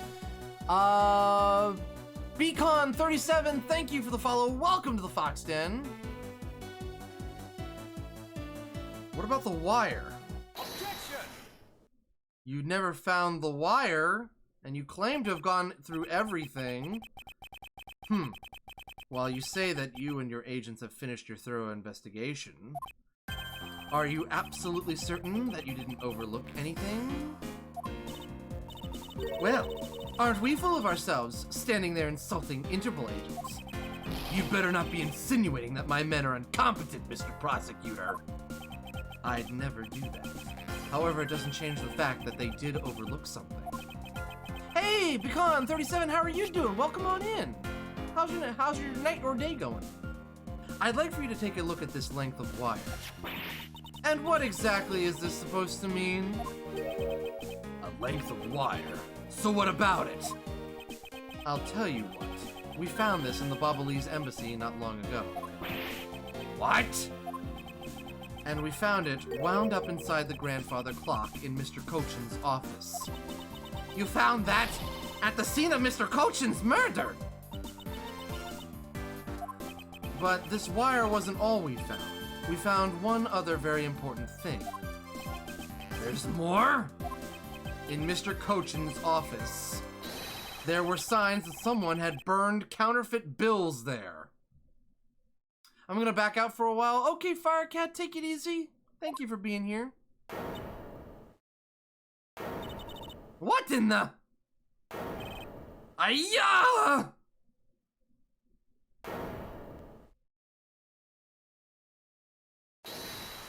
Wait, who? What? That evidence was something you found out through that girl's machine, right? So what if it was? Ah, that's what I thought. But unfortunately for you, a recreation made by a machine is hardly concrete proof. Among the ashes you found in the room, did you happen to find any counterfeit bills? No. You see? So there was nothing in that office, nothing you can call evidence anyway. Objection! I'm sorry, but I seem to have given you the wrong impression. How so? I don't recall saying that I was presenting evidence of any sort, but rather I was pointing out that your investigation was incomplete, and that this throws doubt on the purity of your investigation into the Yatagarasu. You still suspect me, I see. Alright then, I ask that you point out what part of my investigation is incomplete. The other Interpol agents worked under the command of Agent Sheena. And is it not possible that the reason the person K was chasing chose the 3rd floor was because that person knew there would be no other agents on that floor? Furthermore, we've come to see that Agent Sheena was only pretending to be investigating the Yatagarasu to the point of arresting K.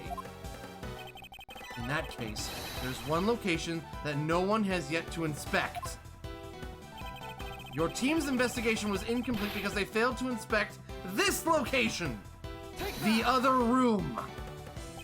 The location, Agent Sheena, is of course the room you claim to have examined. I believe the room next to Mr. Cochin's office warrants a thorough inspection. Even if you do that, I doubt you'll find anything of use to you there. I will be the one to decide that. Detective Gumshoe. Yes, sir, I'm on it. I'll be right back after I check out the room next to the office. All we need is a soot-lined coat. Please tell me you found a soot-lined coat. Hey, Mr. Edgeworth, do you really think that Miss Sheena's the Yatagarasu? Yes, if my logic is sound, I believe she is. And I'm not going to let her get away with ruining the name of the Yatagarasu. But can you prove she's the Yatagarasu is the question? If Detective Gumshoe can find what I'm hoping he will find, then I should be able to. And just what are you hoping he'll find? Let's just say this. I had Detective Gumshoe do a little experiment for me earlier. An experiment? As if that detective has the brains for high science. It wasn't that mentally taxing. I had him use the same escape route as the Yatagarasu. And what did you find out by doing that? First, that it's possible for a person to fit through the revolving wall door. Second, that by going through there, his coat was covered in ash and Babalese ink. Who cares what his coat was covered in? It's not worth that much anyway. Ah, but is it really worth so little? I believe that it's actually quite a meaningful result, the value of which I'm about to prove. Mr. Edgeworth, I found some things you really need to see, sir. Oh, so what are these things that you found? Some makeup, a coat, and a pair of shoes, sir. You found a coat? You hear that, Mr. Edgeworth? Maybe it's the one the person I was chasing was wearing. Yes, the possibility does exist. Agent Sheena, were these pieces of evidence not in that room when you examined it? Unfortunately for you, those aren't suspicious items of any sort. They all belong to me. They were getting in the way, so I stored them in that room. Oh. Thank you for bringing them to me. It saves me a trip. May I have them back now? Hold it! These items that the detective brought back are incredibly significant. I request that we be allowed to examine them. They're my personal belongings, so you have no right to touch them without my permission. Objection! I wish to examine them for the sake of the investigation. But if you wish to deny us the access to them, Agent Lang, let's hear your opinion on this. I say, let them look at your stuff, Sheena. Lang! Sheena, Let's put it all out in the open. if you're really innocent, then you have nothing to worry about, right? I guess so. Alright, go ahead and examine whatever you'd like. After all, I have nothing to hide. Good. Let us begin. So which of Agent Sheena's belongings are you going to examine, sir? Makeup, coat, or shoes? At this point, it's pretty obvious I want to check out that coat. Let's examine the coat. Yes, sir. It appears you managed to stain your coat rather badly, Agent Sheena. Hey, wow, look at all the soot on that coat. Somebody should get that to the laundromat after she's put away for life. The Yatagarasu that Kay saw was wearing a coat. And I'm beginning to wonder if this stain wasn't created when you went through the fireplace. No, you have it wrong. That soot probably got on my coat when I was helping the police put out the fire. And what about this dark substance around the hem of your coat? Oh! I didn't realize that the hem was that dirty.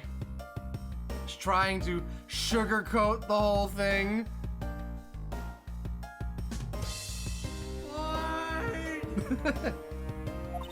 I'm sure it's just some water mixed with soot from when I was helping with the fire. I don't think so. You think you can get away with such a transparent lie? Yeah, don't lie to us, pal. This is the same pattern of dirt that got on my coat when I went through the fireplace. Your words ring hollow in the absence of evidence, you know. So unless you can prove that the dirt on my coat is from the fireplace, which I can... How? You did a great job, Detective Gumshoe. Huh? Me, sir? What did I do?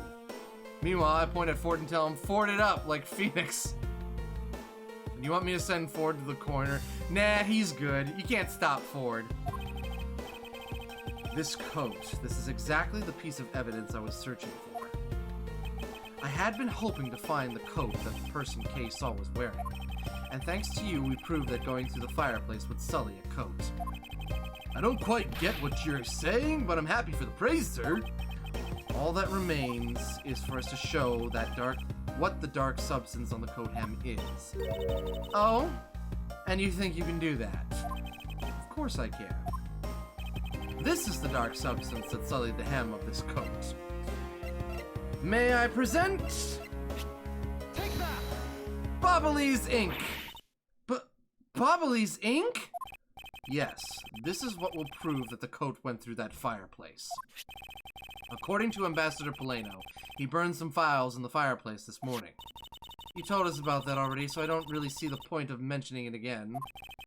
My point is that he spilled some ink onto the back wall of the fireplace at that time. If the dark substance on this coat turns out to be Bobbly's ink, does that make me a formidable foe? Oh. Now you can send him to the corner.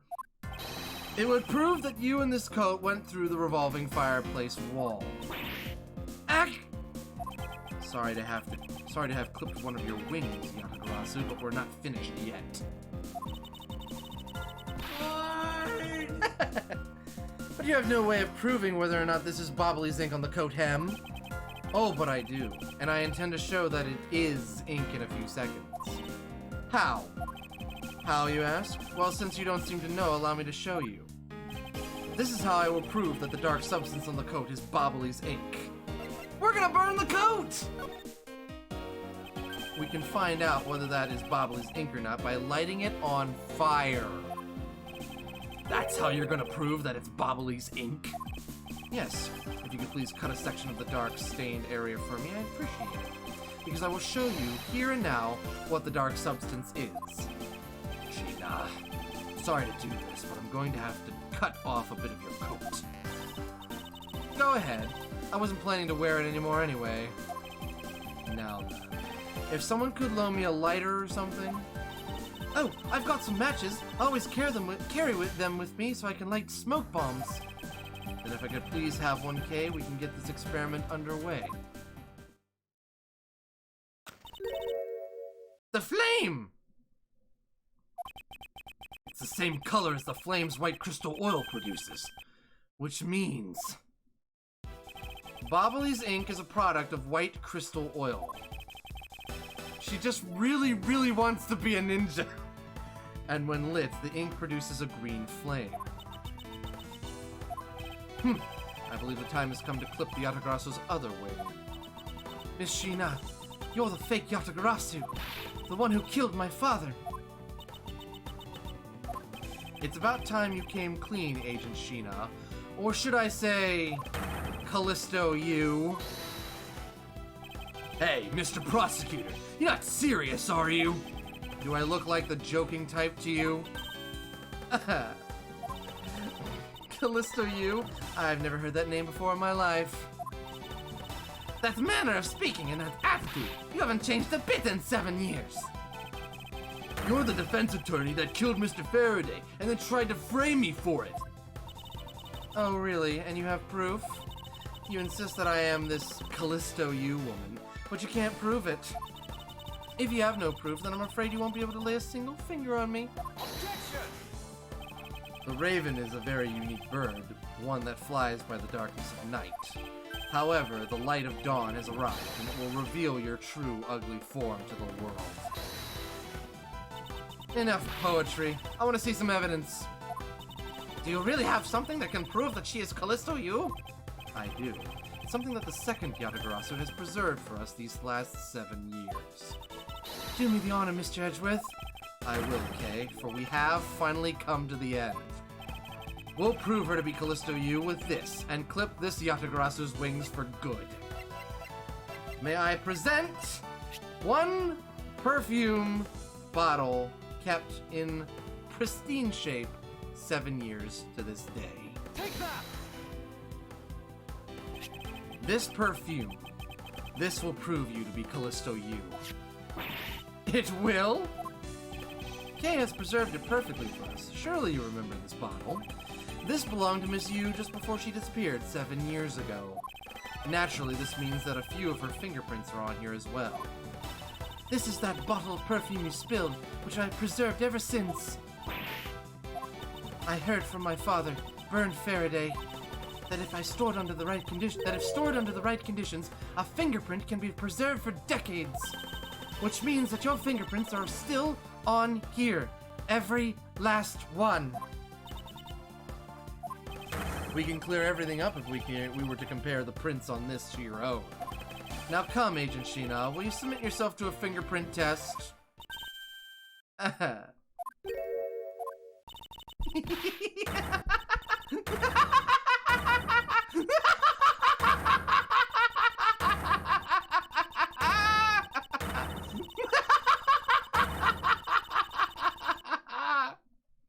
Good grief, lady! It looks like you've seen right through me yet again. You're sending the biggest chill down my spine, Edgeworth. Callisto, you. So you've shown your true face at last! This feeling of thrill, it's even greater than that time 7 years ago. Sheena, you're... Lang, I really enjoyed our days together. You're an insanely strong, nice, kind-hearted idiot of a man. So, you were a spy all along. A mole sent by the smuggling ring I've been chasing after. Someone who's been feeding them intel and Interpol all this time. Very good. Maybe you're not as big of an idiot as I thought. Callisto, you, the woman who killed my father 7 years ago. You're her, aren't you? The fake Yatagarasu. That's right.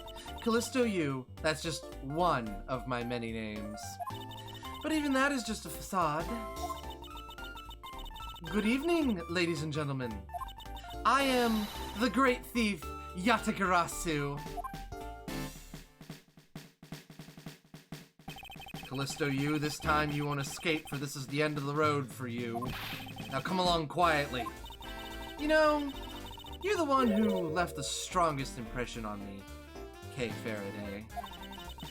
And had you not used the Yatagarasu's gadgets, I might have never known who you were. But here you are, being a thorn in my side, just like your father always was. Kay, don't!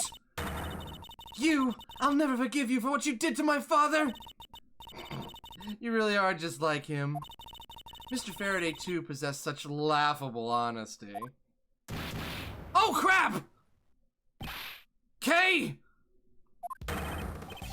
Ugh! You let Kay go right now, pal! You despicable! Let go of me, you filthy... You think I'm a fake, don't you? Well, unfortunately for you, I'm the real Yatagarasu.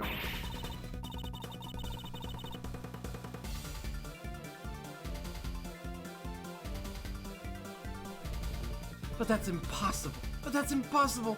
My father was the one who created Little Thief. Hey, Edgeworth. The Yatagarasu has 3 legs. Do you know why that is? Why it has 3 legs? There are 3 main reasons why the Yatagarasu will always be one step ahead. First, the Yatagarasu always knows the exact location of the target object. Second, the Yatagarasu always knows exactly how to disarm the security system. Cheesecake Dragon, hello, welcome on in. No, it can't be. Did you finally figure it out? Do you finally know the real identity of the Yatagarasu? The real identity of the Yatagarasu is...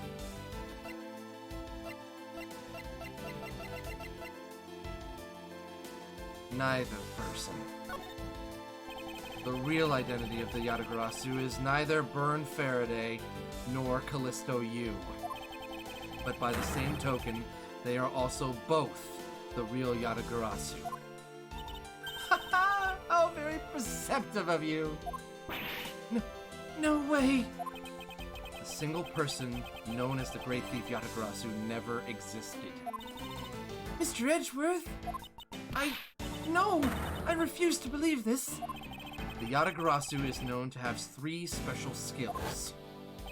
Skill number 1. The Yatagarasu always knows the exact location of the target object. And a lawyer would have the opportunity to learn the layout of client corporations. Skill number 2. The Yatagarasu always knows exactly how to disarm the security system. And a good prosecutor would be well versed in the ways of a criminal. And skill number 3. The Yatagarasu doesn't leave a single shred of evidence behind. Ever.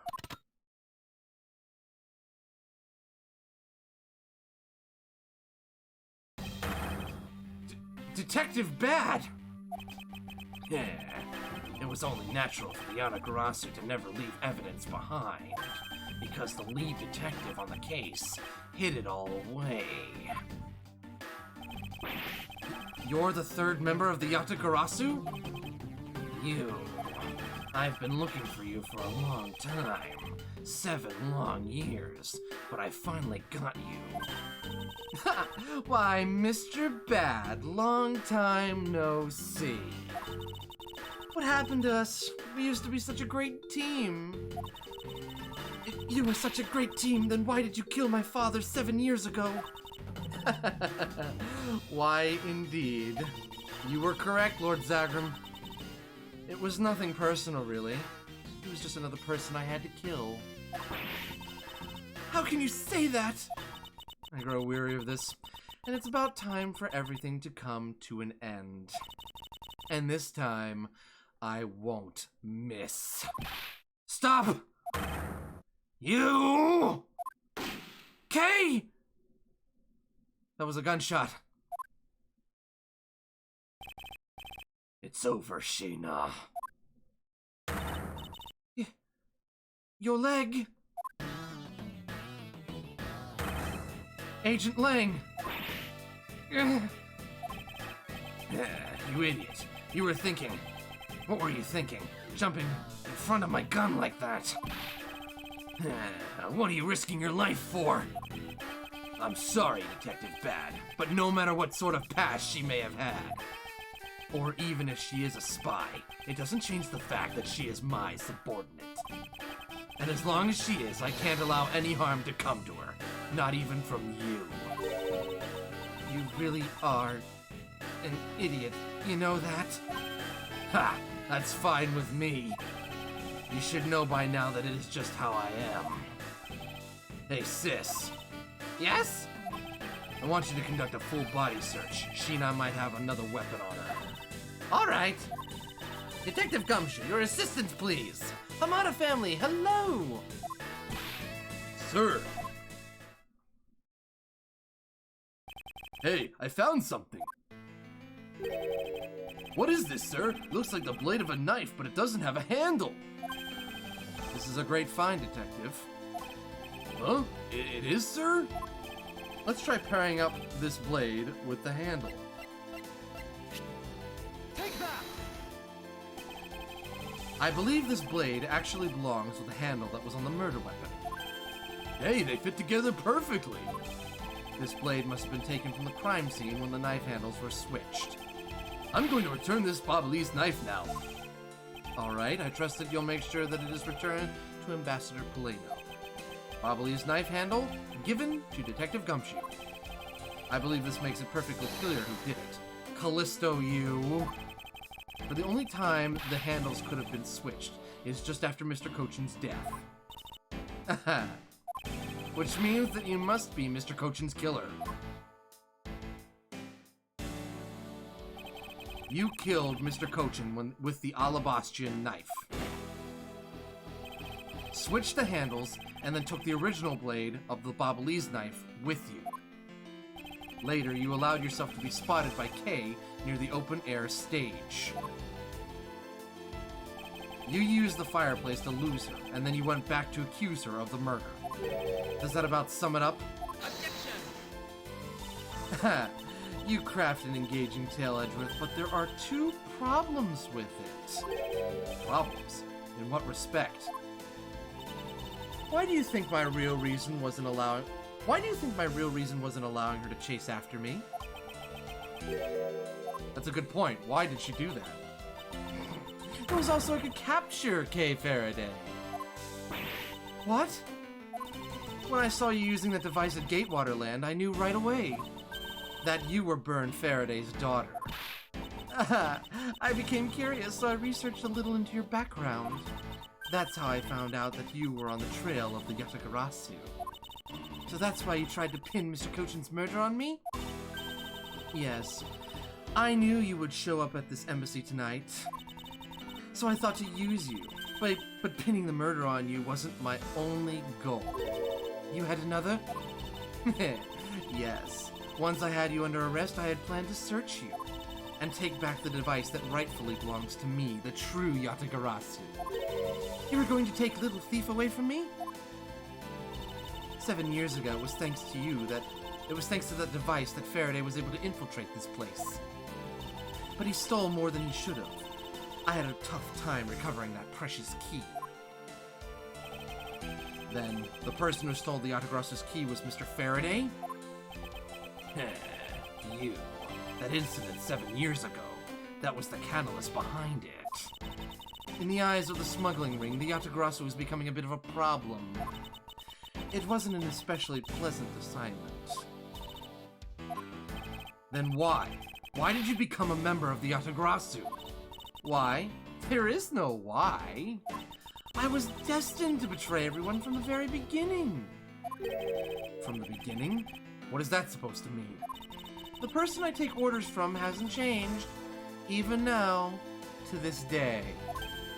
Oh crap. Guys, the real final boss is still out there. Does this mean that the leader of the smuggling ring wasn't Mr. Kochin? Then, the real ringleader is still out there pulling the strings. Are you done asking what you need to now? Because if so, we should probably get going. And you're going to tell me everything you did tonight. Do you understand, Sheena? The real Fred the Brony, thank you for the follow. Welcome to the Fox Den. Hi, Fred, welcome on in. I guess I should tell you, then, that I was the one who set the Bobbly's embassy on fire. And why did you do that? I suppose it was to destroy all evidence of the counterfeit bills.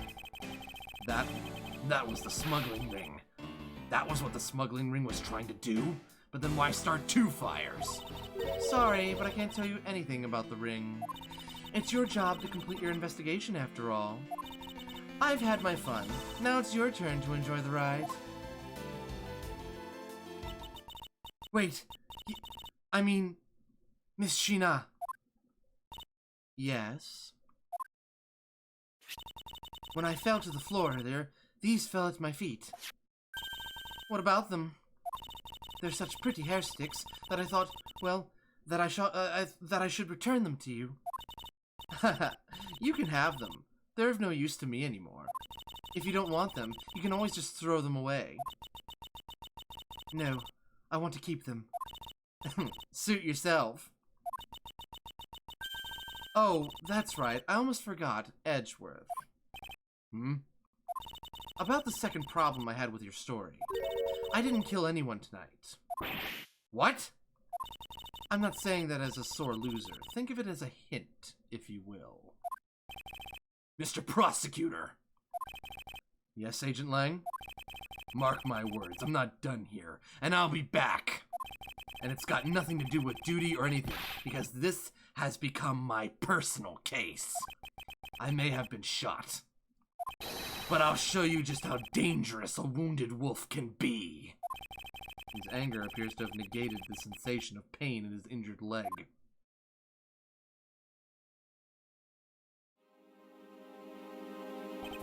It's finally over, Kay. I feel like I've peered into her heart a little, you know? And it's so cold and dark and incredibly lonely. The person who was giving her all these commands, the one who thought my father was a problem to be removed, that person is the real ringleader behind the smuggling ring. Mr. Edgeworth, I have a favor to ask. Can you hold on to these hair sticks for me? They're really pretty, just like the ones they were selling for the Jammin' Ninja show. But until this case is over, I don't think I can look at them without being overcome. I understand. I'll take good care of them for you. There's a bit of soil stuck on the end of these sticks. Soil on the end of hair sticks? That's weird. Thank you for the lure, Kamada. Oh, I guess it's that time already, huh? So it's midnight, the dawn of another day. Hey, Pops, thanks a bunch. You've really done a lot of, for everyone all these years. Detective Bad, don't tell me today is the day. Yeah, it is. With this, I can retire in peace. It was down to the wire, and we almost didn't make it. But we did it. We solved everything. But that's just it. We haven't solved everything yet. The ringleader of the smuggling ring, you, the Yatagrasu, were chasing after it. The legend of that Yatagrasu is now over. Mr. Edgeworth, that bit of logic earlier, it was brilliant. I feel like I can leave it all in your hands. I'm counting on you. Is it really true, Uncle Bad? Were you also part of the Yatagarasu? As I said to you earlier, Kay, I'm truly sorry. I wanted nothing but a peaceful life for you. Uncle Bad? Hey, don't take it so seriously. It's all just one big joke, right? Unfortunately, it isn't. Oh, come on, sir. She's just thanking on my chain, isn't she, Mr. Edgeworth? Detective Bad. Wait, no. You are no longer a detective. Mr. Bad, I'd like to ask you about the Yatagarasu. Not you too, Mr. Edgeworth. Mr. Edgeworth? Oh. Mr. Edgeworth, here, I should give these back to you. These are the pages from my KG8 case files that the Yatagarasu stole from my office. Wait. What? Mr. Edgeworth, I must apologize for last night. So the Yatagarasu stole into my room was you, was it? Oh, all the way back in case number 1. The second person who broke into his office. Oh, okay, so it was Bad. Wait, then that means what? Tell me it's not true. That's too insane for me to believe, sir. It's true, even if it's not something you want to hear. The KG8 incident, it was a very emotionally trying case. We stood in that courtroom, Faraday as the prosecutor and I as the lead detective. Faraday had evidence in his possession that would prove the defendant guilty. However, because it was stolen, the defendant was found innocent. You was the younger sister of the victim in the case. When the defendant was pronounced not guilty, she let out a great wail. That's when we realized that there was a limit to what the law could do.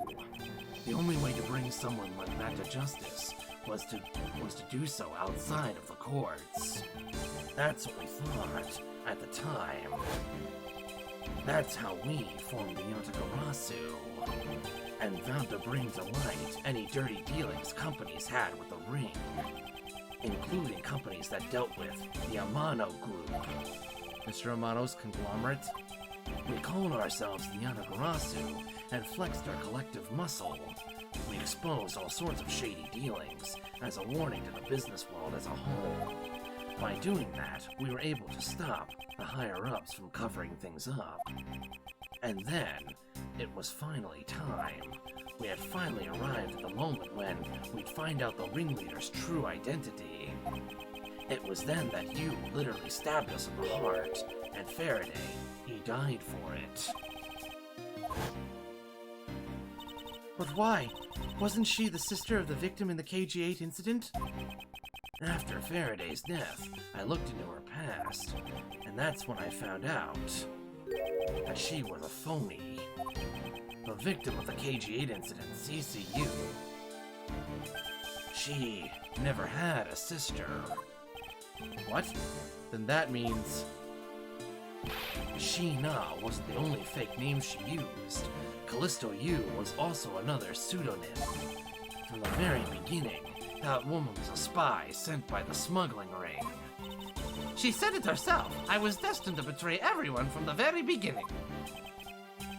Anyway, let's return to the real topic at hand. Mr. Edgeworth, this trump card that we struck onto this page of this that we stuck onto this page of the case file. Please use it wisely. Trump card? That photo that we stuck on there, try peeling it off. Behind it slumbers a piece of evidence that Faraday hid away all those years ago. It's the mark of the Yatagarasu. But why? This is a directives card from the big boss. Take a look at the back. This was something Kochin had on him at the time of the KG8 incident, 10 years ago. That blood is from the victim of the incident, Miss CCU.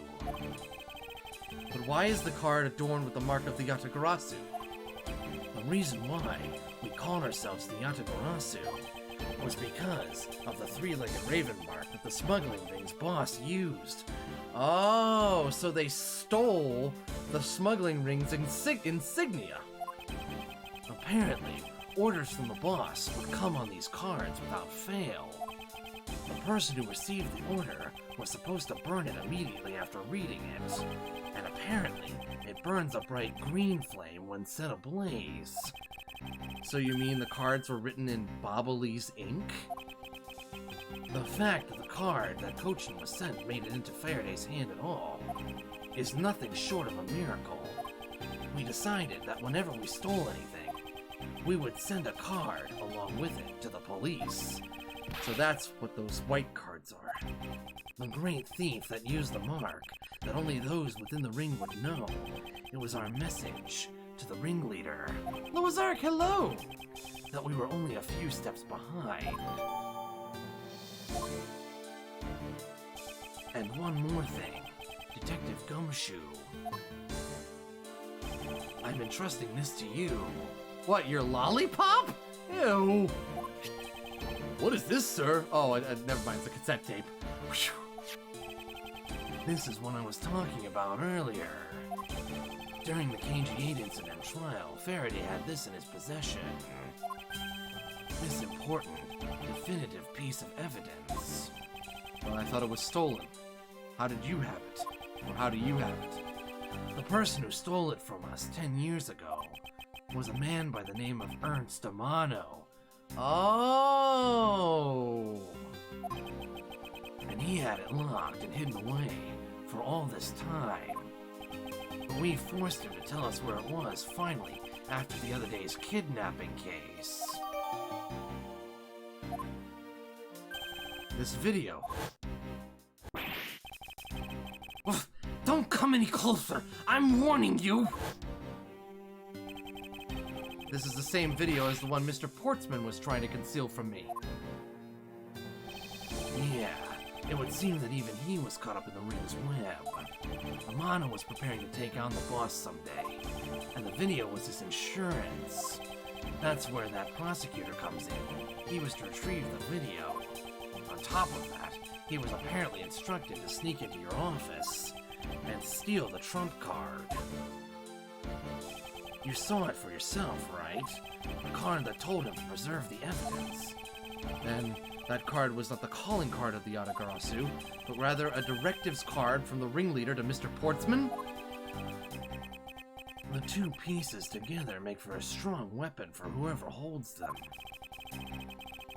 The evidence Mr. Portsman thought to withhold from me, and the one that you stole from my office last night. Both pieces are illegal, and for me to use either one is... whether you use them or not is up to you. But they will be of help to you when you take on someone who is above the law. Is the boss one of those who cannot be brought to court that Mr. Faraday spoke of? Detective Bad, there is no limit to the law, for it is the people who determine the limits to them. You still insist that even now? You really are something else. I leave the rest in your hands. Now then, Detective Gumshoe, the handcuffs. It's time to lock up the last remaining member of the Yatagarasu. Pups! Don't ever lose your detective spirit.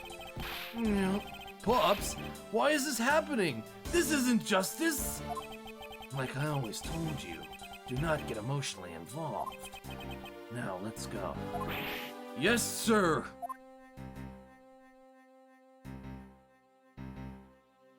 Okay. Is this really the end of a legend?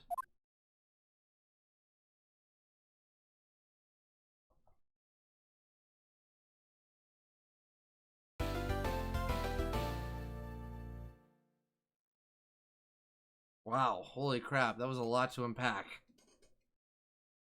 That was a lot to unpack. Oh. Well, at least we got Callisto U for the ringleader. The ringleader remains. And there's only 2 suspects, guys. Either Ambassador Polano or Ambassador Alba. One of them is the ringleader. Responsible for everything that Edgeworth has told us, Edgeworth has gone through, and now we are here at this embassy to put a stop to it. I will let you come up with your theories as to who you think it is.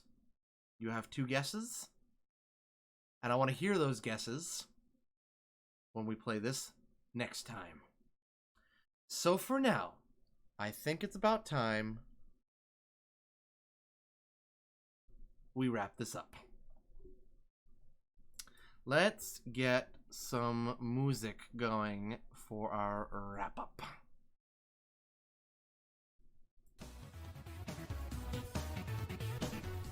All right. Good stream, everyone. Kill the lights. Thank you for the hug, Luca. Also, before we go, I want to say something about Luca Fox here. Luca Fox, while I've been so busy caught up with work and writing a book and all sorts of stuff, Luca Fox over here has been maintaining the Discord, helping maintain the Discord, and being absolutely amazing and sending positive messages and just keeping things running. And I gotta hand it to Luca. Luca, thank you for keeping things going. That means a lot. It really does. Thank you for keeping all that moving. I like the raid message, Avian. Let's go with that one. We'll change it to my emotes. Good job, whooping her, Fox. Thanks, but we're not done yet. We are not done by a long shot. I'm gonna tell you guys a little spoiler that I know. That part we just finished was middle part 3. We still have end part 1, end part 2, and end part 3 to go. You have 3 more to be continued screens to see before this is done. But Luca, I wanted to thank you so much for helping out and being a great mod. Thank you so heckin' much. Hype in chat for Luca Fox, please. Hype in chat. Now then, to the wall of love. I want to thank The Real Fred the Brony for the follow, Beacon37 for the follow, Gem Moonbeam 94 for the follow, VB Wolf for the 300 biddies, Firecat for the 10 biddies, Diffuse Moose for the tier 1 resub for 15 months. Thank you, Diffuse. Data7164 Master, thank you for the follow. Mercury the Winks, thank you for the follow. Mr. Jordalicious with the raid, thank you for the raid, Jordy. Wolflink3 for the 100 biddies. Call Me Kaiser for the follow. 2 Pistola for the follow. Andy Blue Fox for the follow.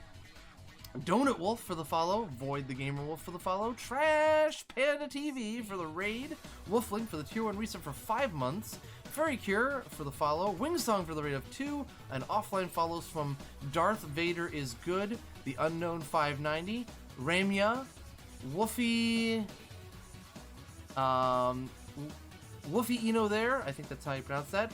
Amber Fennec, Real Nightstorm, and I believe that is it. Alright guys, you already got the raid message. I'll go ahead and repost it here, just so that you guys can have the emote selection as well. You just go ahead and post. There we go. Right there, /me to make it the color of your name. Paste it in the chat so I know you got it. We're gonna go say hello to somebody. Let's see who is currently online. Let me see. Who are we going to visit? You know, I kind of wish Moose was online because I would totally give that to Moose. Oh my goodness. Let me see here. Who haven't I said hi to in a hot minute?